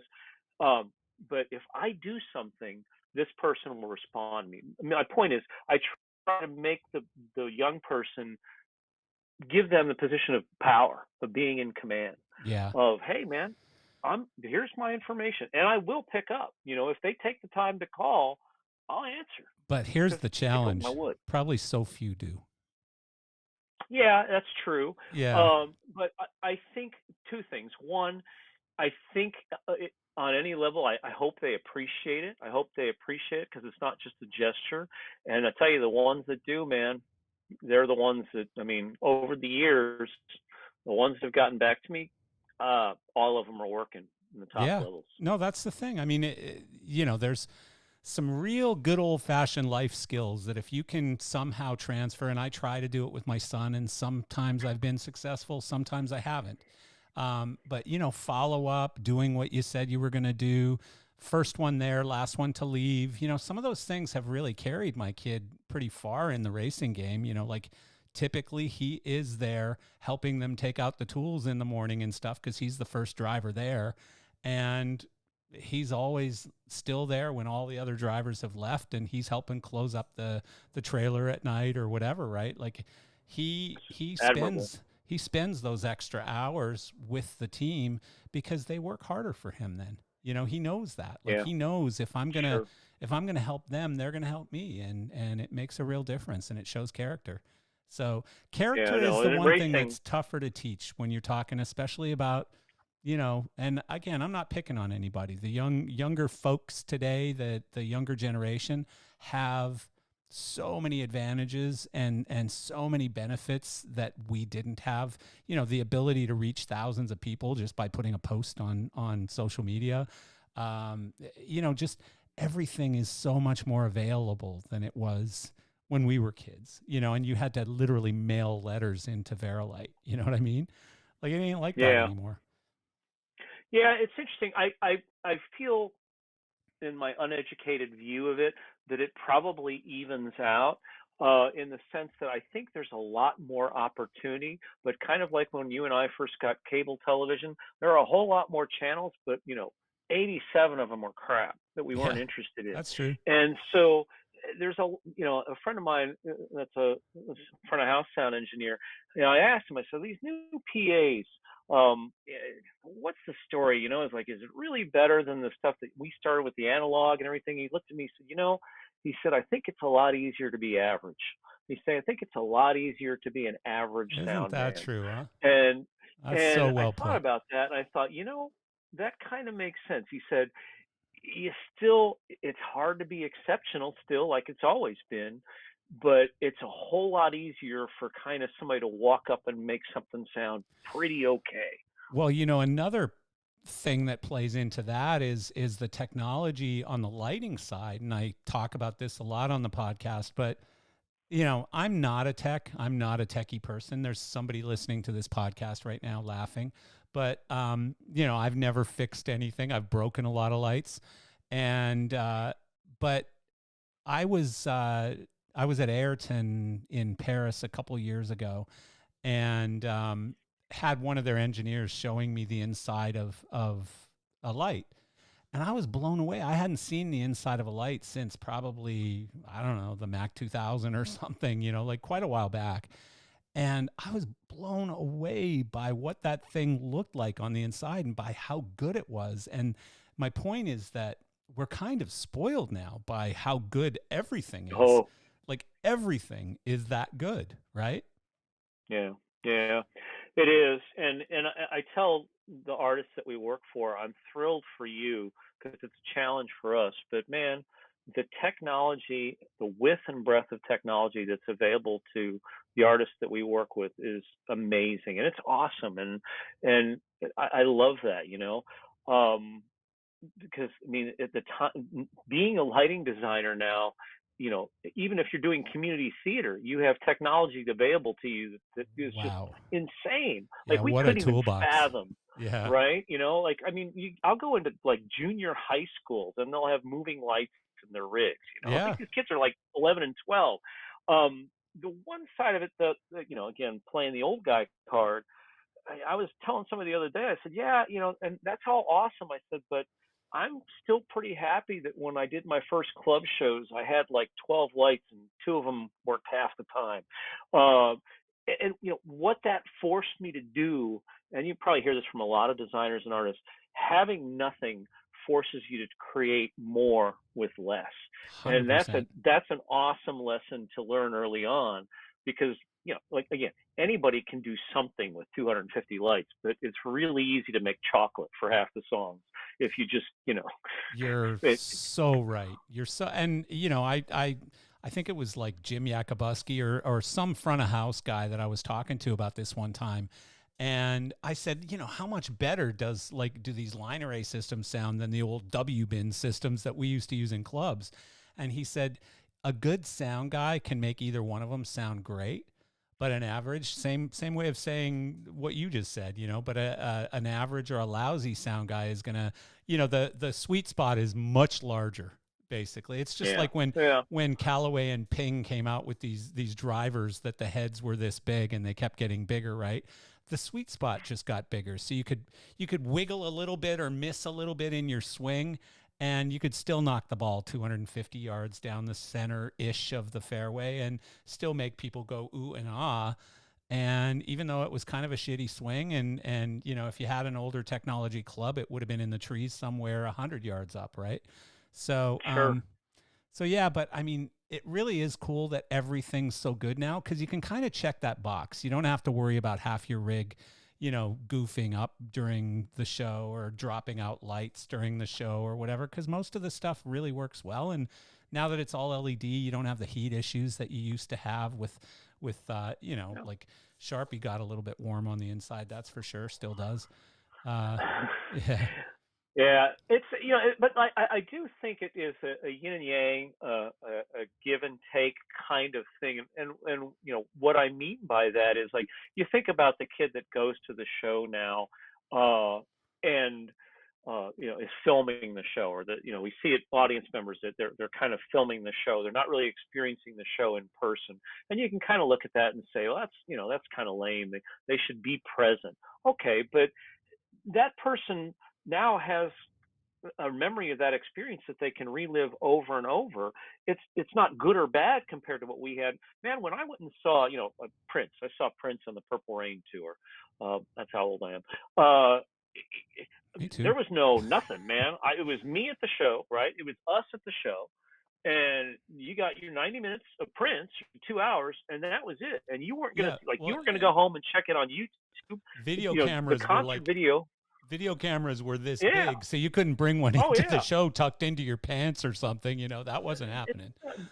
exactly, but and the concert video didn't come out for like a year later, and it Right. didn't look that great because it was way VHS. too dim for like the whole thing, right? I Yeah. remember being so bummed out, and it wasn't the artists that were doing it. It was just like they can't capture what Roy was doing on that tour. It just wasn't possible, Yeah. and they Yeah. had to uplight. They had to bring in so much fill and all the rest of it that the moments were kind of compromised. But so it's different. So I don't better or worse. I don't know. I You know, had to. I locked those memories of that show into my head because that was the camera. That was it, and I can yeah. still see that show. I can Yeah, still see that I show in my still head. appreciate that it exists because there's a lot of these shows that I'm just not curious enough to go stand among a crowd and watch the show.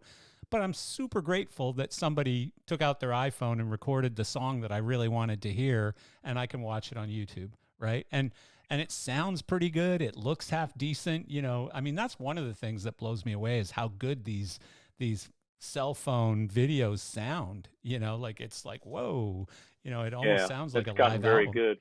Yeah. Yeah, and So, I remember I had a moment. I was out on again a million years ago. I was out on Depeche Mode, and they had these incredible. This was the Violator tour, and they had a bunch of VLs out there. And the film on that, they used film projectors. They did not use, it was film projectors. And I think it was that in Corbin that had these just images that were just mesmerizing. And I remember standing in front of house, like just trying in vain to, mentally video record these stunning images I was seeing. And I remember thinking to myself, I'm never going to see this stuff again. Like, it's just, this is never going to, this view, because the concert video will come out and it'll be different and it won't look at, and I just remember thinking, this is it. I'll never see these clips again. I found somebody posted on YouTube, had like the B-roll from the tour I did. Like, I don't even know where they would have gotten it, but they Wow. had all that imagery, and God knows where they got it. If it was stolen or if it was illegal, I don't know. But it's on YouTube. You type in Depeche Mode Violator tour, and boom, the stuff comes up. It's It was wild. such a pleasant memory for me. I thought I was never going to see those clips again. That's The cool. film work on that show was just amazingly beautiful. Yeah. It was Well, they've stunning. always been so creative, Yeah. and like sort of out there wanting to push the envelope a little bit, push it a bit further. What do you think of this whole concept of designers who are um, designing for iPhones, basically? So they're designing not only color and intensity but like shapes and stuff that will fit onto phone screens, because they know that while there are 20,000 people in the arena for the show, there's going to be 20 million people online, waiting to see a good copy of it.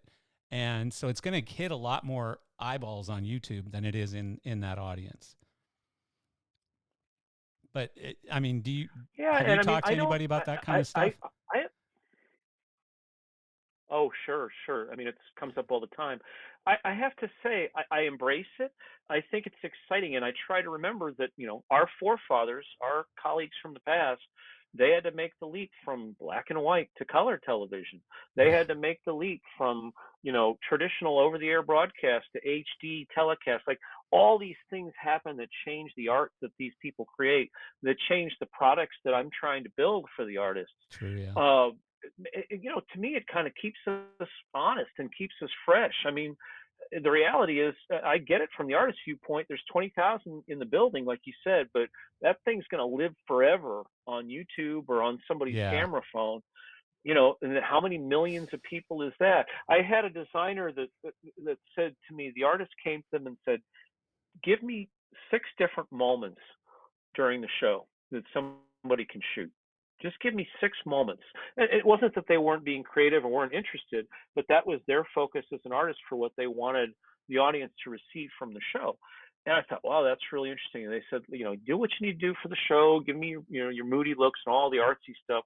Just give me 6 different moments, and somebody can come to this show and that's and cool. present Yeah, those. because that's what it's And all I thought, about, is okay, those moments. Yeah, moments yeah. matter. And again, man, push me. I look. The Verilight was created by people that got tired of using park hands, and I benefited mightily from that. Packy got tired of seeing the same old disco spinners in Italy, and was like, you know what? I can do something different. I can, Yeah, use them. Like, it drives us to the next level. I mean, you and I don't even know what we're going to be using in 10 years. God only knows. I mean, the way things are going. yeah. Um, I love that, man. It keeps me excited But about what we do. the challenge is, and now I'm going to sound again like a negative blah, but the challenge is Clay Packey's an innovator, always has been. Clay Packey's always really been on the cutting edge of innovation. But to innovate, just like in the drug business, and the big pharma business is so much larger. So very large companies can sue anybody they want and generally be pretty successful. In our industry, the plagiarism is disgusting, and it's so blatant and in your face. And like, you'll see Clay Packey or another company, I'm not just saying Clay Packey, but Clay Packey's always been an innovator. They've always done things sort of on the cutting edge, and they've been able to charge for it usually, right? Like, Clay Packey has always historically, and I'm not saying they are today, but historically they were a little more money than some of the other guys, but it was because their products were so innovative and good. But now, like I've seen recently where Claypaky comes out with something crazy, just really cool. And I won't even name names or fixture types because then people will know who I'm talking about on the plagiarizers. But you'll come out with something really cool, and like literally the very next trade show, there's 4 copies of it. And to me, when you take away the incentive, you take away a lot of the innovation. And example, if drug companies have no incentive to create a cure for cancer or any other disease out there, and they're not going to make those trillions of dollars, they won't bother. Like, why would you spend the $100 million to innovate if you're not going to get back 20, 30, 50x on that money? So Yeah. um, you got any thoughts on that, or you just don't want to sound like a Oh bitter yeah. old bastard like Oh me? yeah. Oh no, no. Here's the thing. With my history at Verilight, I got that lesson pretty early on. There were some lawsuits that people are all aware of. Yeah. There were some acrimonious things that happened. There's some hurt feelings. And what I learned pretty quickly is that's going to happen. That is going to happen no matter what. It happens in racing. It happens in microwaves. It happens in everything. Yeah. Um, you have two choices. You can fight it tooth and nail and lawyer up and go to court and do all those things and wring your hands and complain to your friends in bars, or you can just try to come up with the next thing that everybody's going to copy. And from my experience, it makes a whole lot more sense to just keep running and don't look back. And this brings to my mind the L word, which is laser, which is the thing that's been most exciting to me about what Claypacky's been doing for the last 3 years. I've been up to my neck in lasers for 3 years now, and it's fascinating. It's frustrating. It's probably the hardest thing that I've ever pushed through in terms of products. I've spent more time talking to government agencies and dealing with alphabet agencies in the U.S. than I ever thought I would, and yet it's incredibly rewarding. And of course, now they'll be copying, and there'll be other companies are doing exciting things as well Where are we on their at own with that account. though, George? Like with the variants, where are we at with that? Because I've heard multiple versions of the story. Well, for us, I can only speak for us because, and it's not by design on our side. Our variance only applies to our fixtures, but basically, it's all done and dusted. It's very simple. There's a 90-minute online class that we offer that's free. We train folks. They then take a test at the end of that. They receive their variance at the end of it. This is like, say, a rental company. The rental company receives the variance. Once they have the variance, they can purchase the lights, or they can cross rent them from somebody else that has them, and they can do their shows. And there are some requirements, but they're pretty simple. It's all free, and that's it. It's straightforward. The But FAA comes into it if does you're outdoors. Claypaky pay a lobbyist or anything though? Like, are you taking a more proactive approach on just changing the damn law?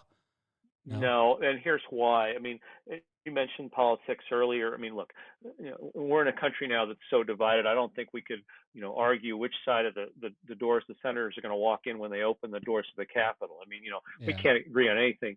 The cost of that is so prohibitive. I'm sure you probably heard some of the things Michael Strickland's had to say about trying to lobby Congress just to, he's very passionate about something that I think is awesome, which is trying to protect our industry, from another COVID situation.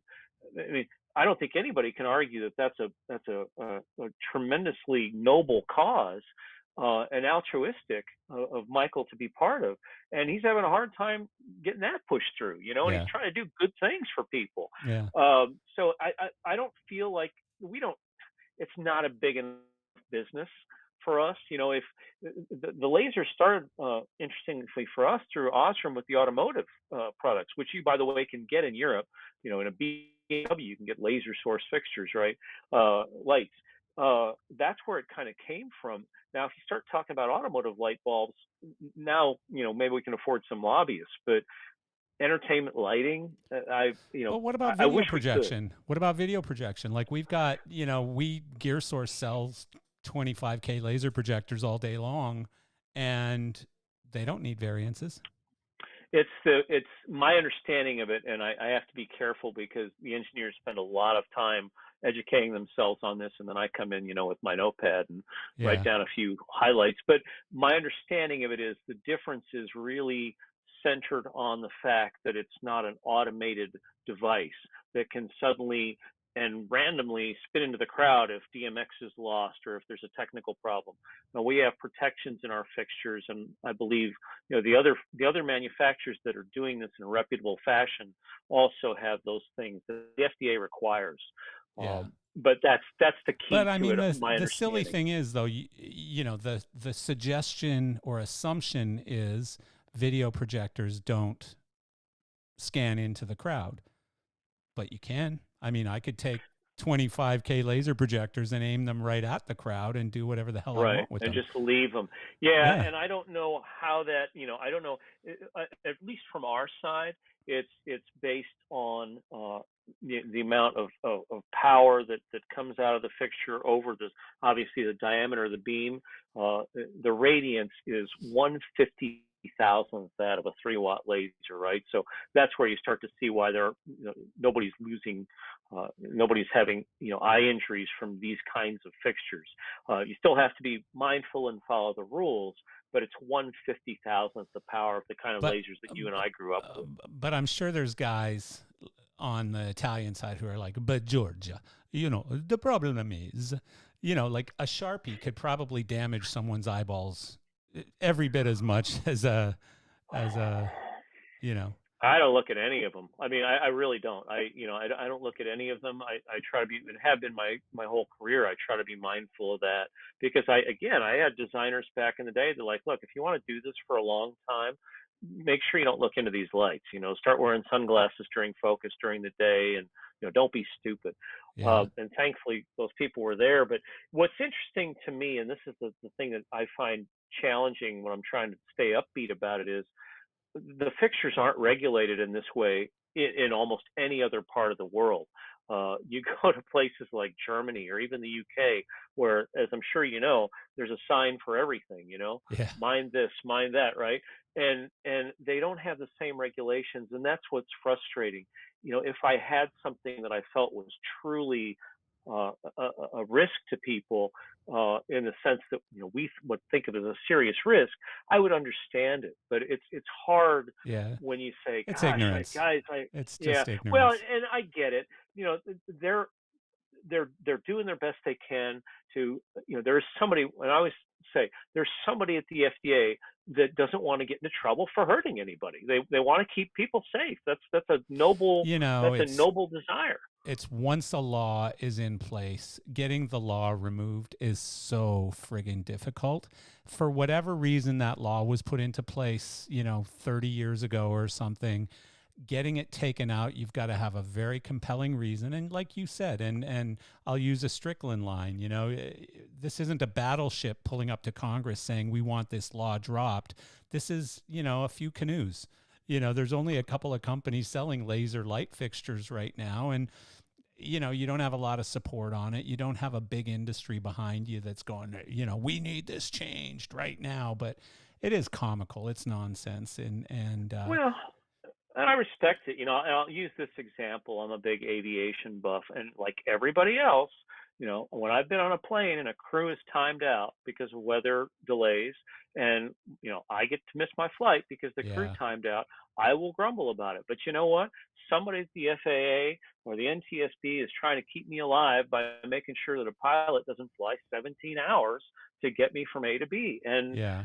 I respect that. Yeah, I I mean, respect that. Let's err on the side of safety. no, but it's typical of our government though. It's a good thought, but there's no common sense applied to it. So, the original thought was authentic and good and well-meaning and all of that stuff, but there's just no common sense applied. And that's what's usually lacking in government is common sense coming up around the back and going, "Okay, let me check some boxes here, Is there common sense here? Like, does this still make sense to have lasers in a video projector that are more powerful than the lasers in this light fixture, and the light fixture is not allowed to be used, but so anyways, whatever, we're beating Yeah, a dead I horse." get it. I get it. And I guess what I'm proud of is, and you mentioned the Italians. What I'm really proud of is they basically, the engineers just sort of said, okay, what do we have to do here? Let's do this right. And Yeah. I'm really proud of the fact that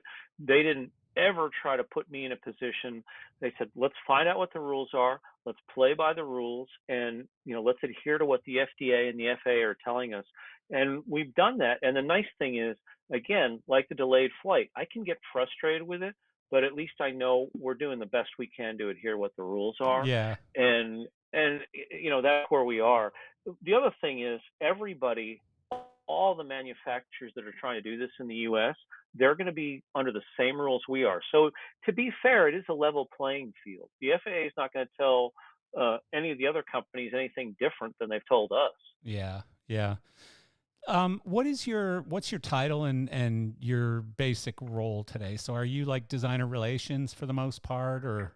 Oh, business development manager is the official RE title. I'm an RE employee that works for Clay Packey because Yeah. RE purchased us, Yeah. Yeah. and that became final last March, which has been awesome, Yeah. I was by going to the ask way. you, did that change anything And or? that's not just lip service. They really are a tremendous group of people. Yeah, well, it's inspirational. It didn't. It was, Osram was great. And I truly mean this. Osram was awesome. Ari is even more amazing in the sense, very supportive. It's a smaller company, and it's very connected to exactly what we're doing. I'm sorry, my apologies. My phone was ringing in on my computer. It's very connected to what we're doing in the sense that they're, a lighting and camera company.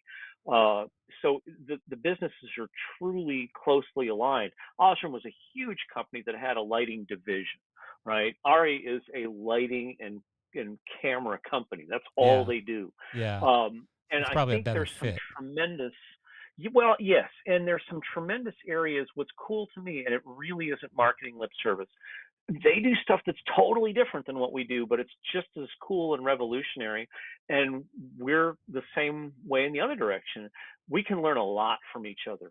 The potential for what is able to come out of our buildings with this alignment is pretty cool. I mean, Oh, I would think so. Yeah. what would an automated sky panel be like? I mean, Yeah. those kind of things, I think are really interesting. No, that's So cool. Well, that's and been also super positive. mixing, some camera technology in with automated lighting technology and stuff like that. Um, That's coming. when when the when the television strike and or the writers strike or whatever happened, did they just put shit tons of pressure on you to try and make up those sales that they've lost, or? Well, I think the cool thing is, I don't think anybody, and this we went through this with Osram as well, because Osram was awesome to us during the pandemic. Osram, my understanding was Osram was very successful during the pandemic. So the little tiny corner of Osram that was us, benefited from that success. Yeah. There was a lot more DIY stuff going on, and LEDs being sold so people could redo their homes. Yeah. So those things are going well. I'd have to say, I think we felt like, let's try to be a team, man. Let's see if we can help these folks, and you know, let's all work together. Very quickly, it felt like a team thing, and live concerts were back. So let's try to do what we can to help out our RE colleagues. I think they I we all started rowing together. Yeah. But as you know, man, you'd go out to LA. It was weird. I mean, Yeah. I don't consider Brutal. myself a TV or film experienced person, but I have a lot of friends in that business, and you talk to those people, and it was tough. Yeah. Uh, so that's one of the things I love about our industry is, I'm sure any industry is like this, but there is that communal sense. There is, Yeah. and you can be a salesperson, you can be an engineer. I've experienced this for the engineers.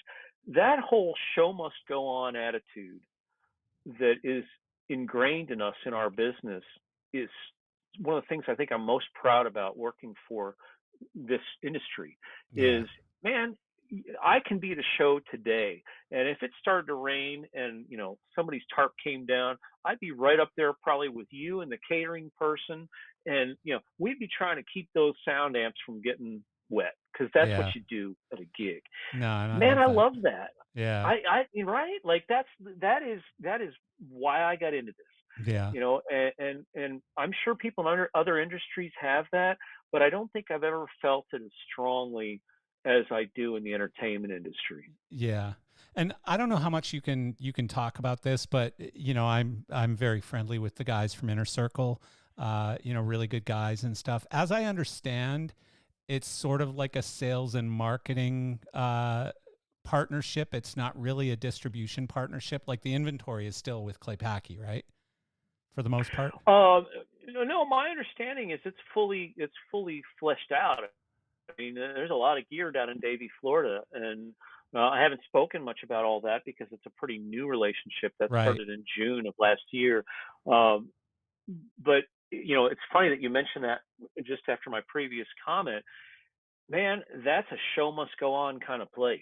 I Yeah. mean, Gary Mask, I mean, you spend 30 seconds talking to Gary in his office and the show must go on. That's what Yeah. Gary came from. And that whole team, Craig and Filippo, really a group of people that I didn't, again, didn't know any these guys really. And it's been very cool. It's been eye opening and very cool. But my understanding is it's fully fledged. I mean, Oh, okay. it is, yeah, they Yeah, are I just Clay I Packy have Distributors America. I haven't actually talked to them. Yeah. I think we're doing a podcast with them in a couple weeks or something.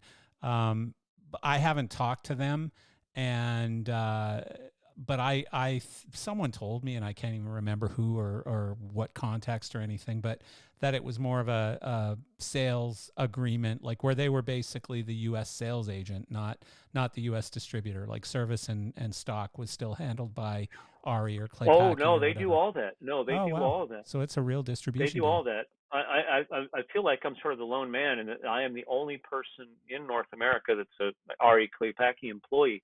No, it's full. They have a service Oh, wow. team that's growing. Yeah, absolutely. No, service and support, all that comes from them, based Davie, Florida. What's been interesting to me about it, and I really hadn't even thought about this until it came up.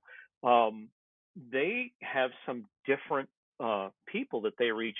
Look, Astera is a great example. Yeah. Wildly successful product. You talk about the Sharpie. My God, Astera. That's been awesome for them. And what's cool for me is there are people that they reach through Astera that I would never get in front of. Yeah. And if I go out with some of their sales guys, their sales team, I'm getting to meet people that I never met because they're committed to Astera, and they're highly potential Clay Packy customers.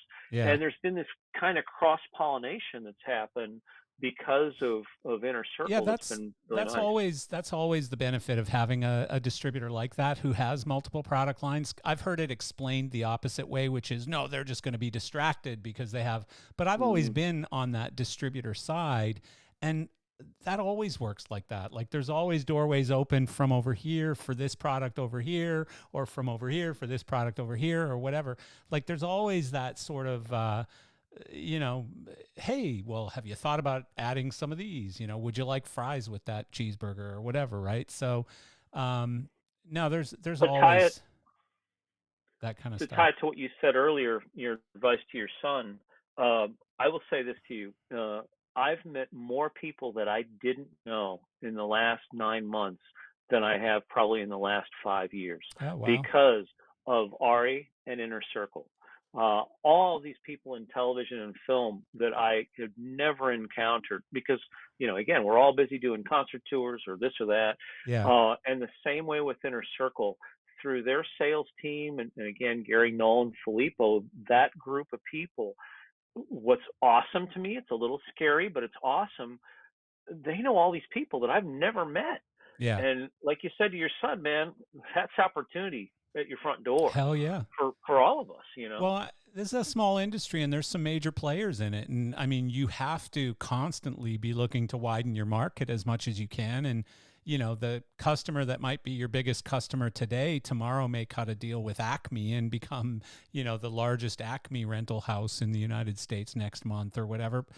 I mean, it's a weird business. You just have to take really great care of people, and you have to keep your eyes open for opportunity all the time. And if you do the right things, chances are you're going to be pretty successful. So, you know, and I you've done a lot of yeah. that.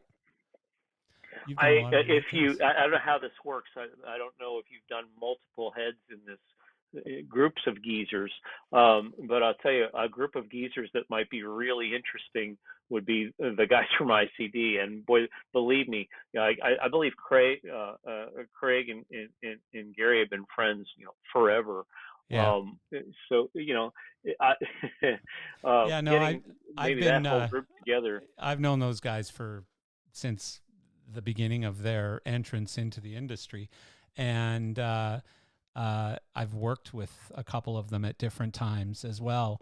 Um, and yes, the door's always been open for them to come on the podcast. I think that's probably going to happen in the next couple of months. I'm not sure, but it'll probably happen in the next couple of months. And Yeah. yeah, I'd love to do it. I mean, they've been very successful. I'm proud of what they've built. They've done the right things and worked really hard. And again, that usually pays off. It's paid off for you. For most of my career, it's paid off for me. It's certainly paid off for those guys. And that's a great thing. I was actually going to ask you, sort of my final question was going to be, who would you like to see me get on Geezers of Gear, who we haven't yet? And, I love bringing on designers. I love bringing on front of house engineers, production managers. Uh, any thoughts? Give me a name. Yeah, I mean, there's a million. I certainly, I should correct it. Noel and Gary, I believe, have been friends since childhood. They And have, yeah. if you They got both like grew up here in that South group, if you Florida. could get the ICD group, and as many of the heads that would fit in, Philippe. I mean, I think it'd be a really interesting. I don't know. You might not get a word in edgewise, but I think it'd be really fascinating um, Well, to I have get a that mute group. It button. has been I for have a mute me. button. I can shut them Yeah, up that's true. Yeah, anytime I you're in want. And control of the content. yeah, I have a mute Have you button. had Bob Barnhart on? Forgive me, I I don't. have Have had you had Bob. Bob I think Barnhart? I've had him twice. Bob, Yeah, I I think I've had him I have twice. learned so much from Bob's Bob. amazing. Plus, Um, he's just got a great uh, personality. He's fun to talk to.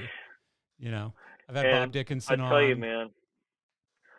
Yeah, so those are kind of the core names of Yeah, people that are interesting.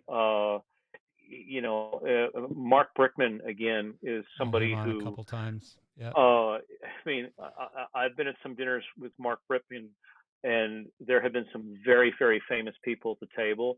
And Mark is still, everybody at the table would agree that Mark is still the most interesting person. he's super interesting He is, and very yeah, very knowledgeable and fascinating. very creative. And I love that guy. I really really like Mark Brickman a lot. Fortunately for me, like, this is probably the worst paying but coolest thing that I've ever done in my career, because you're number 215. I've had 214 other podcasts where I've gotten to talk to one or more people, most of whom I've invited on the podcast because I think they're really interesting. And I think I'd really love to learn more about them and have a conversation with them, not because they're paying me to be on the podcast or paying me to promote their business or their career or whatever. So I love doing this. Like, I love having these I conversations can and, see and why. bringing stories out of people. It's super fun. I can see why. Yeah, To it's tie super it up, fun. I mean, to put a period on it, I think it really goes back to, the greatest thing about our industry. And it's not just the rock stars. It's certainly how it starts. You think, oh, I'd love to be in the same room with, the members of Fleetwood Mac. Yeah. And that's all cool. But, and I think you'd agree with this, the opportunities to be in the same room, to be at the same table with some of the amazing people that you and I have met, especially the other 214 guests, uh, you just have to pinch yourself. You're like, Yeah. I can't believe that I'm getting to hear, from this designer or this artist, or, we're having a dinner or a drink and they're sharing part of their history. Man, I was a kid from Cleveland, and just to be in the room with people like yourself, any of these folks, man, Well, you want that to hear goes something beyond a funny? career. So, the Doc McGee podcast that I did, I had just seen The Dirt and the Motley Crue movie, and so I asked Doc McGee. I said, "What was the real reason that Motley Crue fired you?" And and he told me, and it had nothing to do with what was on the movie. Like he started basically telling me the parts of the movie that were bullshit and that were made up, and the parts that were really well done and were really good. And like I don't know if you remember the. Did you see that movie, The Dirt? Yeah, I'm fascinated by that band. Some of that is pretty tough to watch. Oh hell yeah, I don't yeah, think I've made it all the way through. yeah. Um, you It's know, actually a fun movie, just from a standpoint of just the crazy debauchery that happened. And there's one scene in it though where Doc McGee, their manager, is standing. They're at a motel, and he's standing at the railing on the balcony of this motel, and he's looking down, and it's complete debauchery. Like somebody just took a dump in the pool, and there's just bad things happening all over the place. And he looks at the camera and he goes, "I've managed Bon Jovi and Skid Row," and he's listing all these bands, but oh yeah, nothing prepared me for this. And he's right. yeah, He's right. You know. yeah. It's and honestly, again, kind of like I was saying about Jules Belkin, Doc McGee and Doug Thayer, man, those guys were legends. I mean, Oh I knew hell those yeah. names early on before I'd even done any big shows because he was, like he said, he was managing. I think Scorpions. Thayer was doing Scorpion. I mean, they had everybody Yeah. in a window there. Yeah. They were probably they were probably responsible for half the tickets that were being sold in America Absolutely. on No, any given absolutely. night. Absolutely. And what's fascinating, I'll go back and I need to watch your conversation with a lot of these folks. But I want to see that one because, man, just keeping your hand on the tiller during all that, somebody had to carry the brain, and Yeah. get everybody through it. And honestly, I can't obviously speak to any of the details, but the fact that those guys are all still here, It's unreal. means No, Doc, I mean, when yeah, you and got a Doc was bunch of probably responsible for a lot of that. 20-year-old, 22-year-old rock stars who suddenly have a shit ton of money and a license to do whatever the hell they want, including throwing furniture out the windows, ordering cocaine from room service, bringing as many girls into the room as they can fit in the room, and, just crazy, crazy stuff, whatever they can invent, they can have, right? And, trying to be the circus ringleader of that circus is, I can't even imagine being in that position and babysitting, rock stars like that. It's an incredible talent that I guess is reserved for the few, not me. Well, and I tell students, and I'm sure you've heard this before, a lot more of this job is about things that have nothing to do with lighting than you would think, and I'm sure your designers will always tell you that it's working with the artist, it's placating the artist, it's helping the artist trust you, all these things that they don't really teach you in theater lighting school. And it's huge, Well, it's you know it's what, George? huge. Going back to our racing shared passion. So, it's no different. Like drivers who think that all they have to do is drive the car and that's going to carry them Mm. through their career. It's everything else that carries you. Certainly when you get to the Formula One level, if you drive well enough, you can blow off interviews, you can blow off some of the media things that you're supposed to do, or the hospitality things or whatever. Like if you're Max Verstappen, you can get away with a lot. But getting there, it's all about like, and one last story. So my son, actually it was probably 11 years ago this week or last week, my son was in a race at Daytona, a kart race, and it's International Kart Week, they call it. And it was his first mega win. Like he basically swept the entire weekend, qualified Oh, pole, won congratulations. That's won all the awesome. races both days, complete Wow. sweep. And but that weekend, one of the people he ran into was Allmendinger, and so Allmendinger did a little Q&A session for some of these young drivers, And one of the kids who was older than my son was 8, and one of the guys was like probably 14 or 15. He might have even been 17 because he was talking about college. He said, look, I'm thinking about going to college, and I want, I'm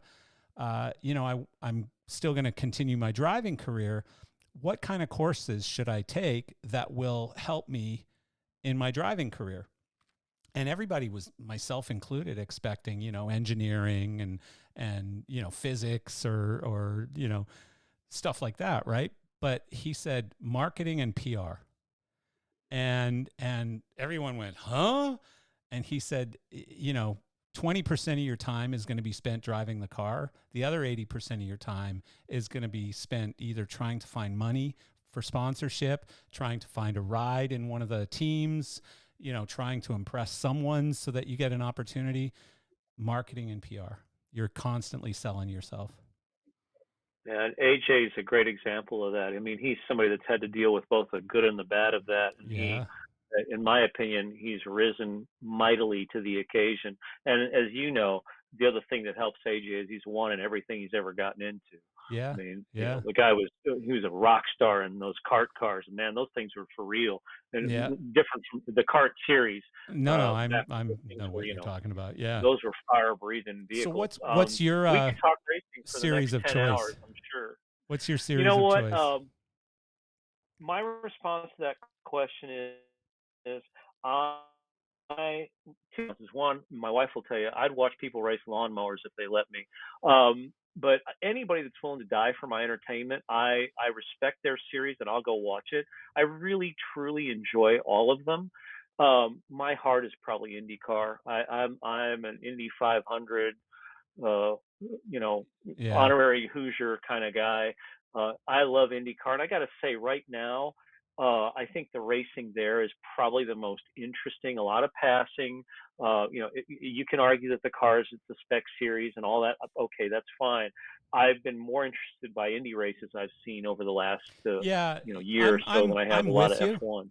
And so we raced for 2 seasons in what's called the Road to Indy, which is Yeah, basically the familiar. junior levels going up to Indy. Sure. And so we've got a bunch of friends in Indy, starting with Kyle Kirkwood, who is just up the street from us, and Kyle's dad Cam and I are very good friends. We grew up in Yeah. karting. The very first year that my son started karting, Kyle was, I think, about 4 or 5 years older than my son, and we showed up at the Palm Beach kart track, and I was talking to his dad just about the ropes, because Kyle was that much further ahead, and Kyle started doing a little coaching with my son and stuff, and we've been friends with that family ever since. But also DiFrancesco, who's a Canadian family. I know the whole family really well. My son raced with Dylan's brother, Lachlan DiFrancesco, for a long time.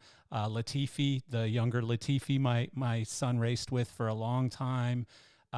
Kiffin Simpson, who's starting this year in IndyCar. He did Indy Lights last year, or NXT, I guess it was called. But he's starting in IndyCar this year. Yeah. So, yeah, I mean, these are all friends of ours that we kind of grew up in the system with. So. Yeah, I mean, believe me, I could talk to you about it for hours. The NASCAR Truck Series is interesting to me as well because it's all the best things I remember about old school NASCAR. You got the young kids trying to come up. You got the old, cadre guys. Mix of money, mix of teams, mix of So it's a crazy soup of wackiness. I don't like but yeah, I don't like NASCAR. I'm not into the circle track stuff, and I don't even well, like see, I don't like the ovals in IndyCar. And again, it's interesting. I get give it. I yourself get a it. I totally 19-year-old respect son. that. Give yourself a 19-year-old son and tell me you'd be excited about watching him drive around in circles at 240 miles an hour or whatever. No, I get it. Yeah, that I scares the totally shit get it, out of me. man. Yeah. I totally get it. And there were a lot of drivers that, a lot of F1 guys that they've talked about coming to IndyCar, and a few have made that jump, and they're like, you know what, I'm not going to do the ovals. And I don't blame them. That place Yeah. scares me. I got to tell you, Texas, probably even more so than Indy. Man, Texas just makes me uncomfortable, and it's my home track, and you see Indy cars there. I mean, God, the kart guys at one time, I think they were turning 234. They canceled the kart race there, and I'm Pocono thankful is the that one that they scared did. the shit out of me. Like, what's his But it name? should. The Canadian driver. when he crashed there a few Yeah. years back and was Yeah. almost fully paralyzed and stuff.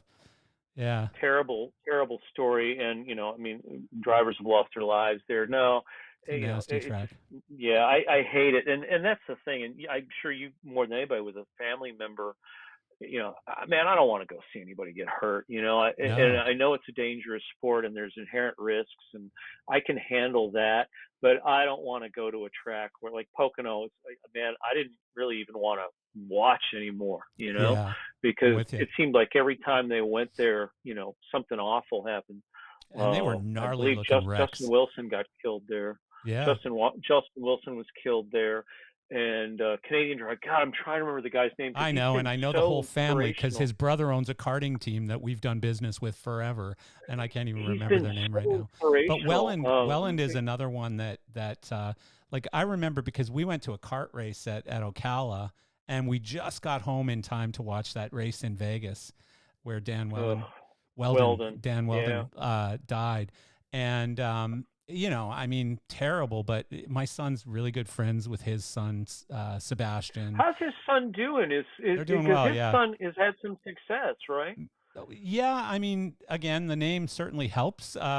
He's had a lot of help along the way, as he should. His dad was a superstar, and but he's in, I think, USF Juniors next year, or he's in sort of that program, moving up the ramp right now. He's going to end up in IndyCar like his dad.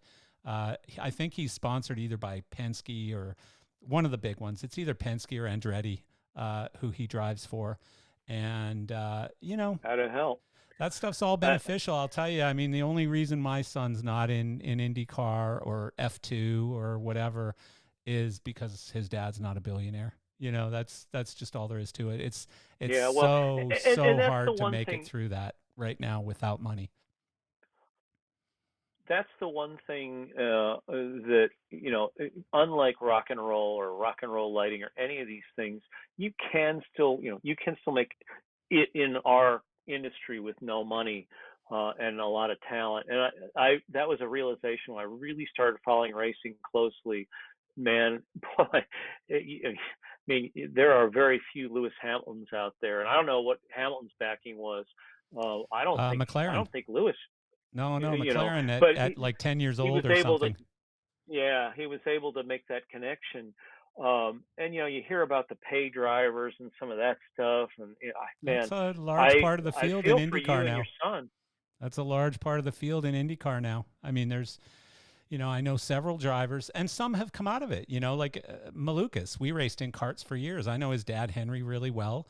Henry put up the money, created HMD, HMD, and the guy who runs HMD, Mike Marini, has been friends of mine for years and years. He's a Canadian guy, but he put up a lot of money for the first couple of years, and then David got signed by, I think it's Andretti this year that he's going to be racing for, and now he's a paid driver. So he escaped sort of that paying driver and got into paid driver mode, and it took him 2 years. But 2 years is like $10 million.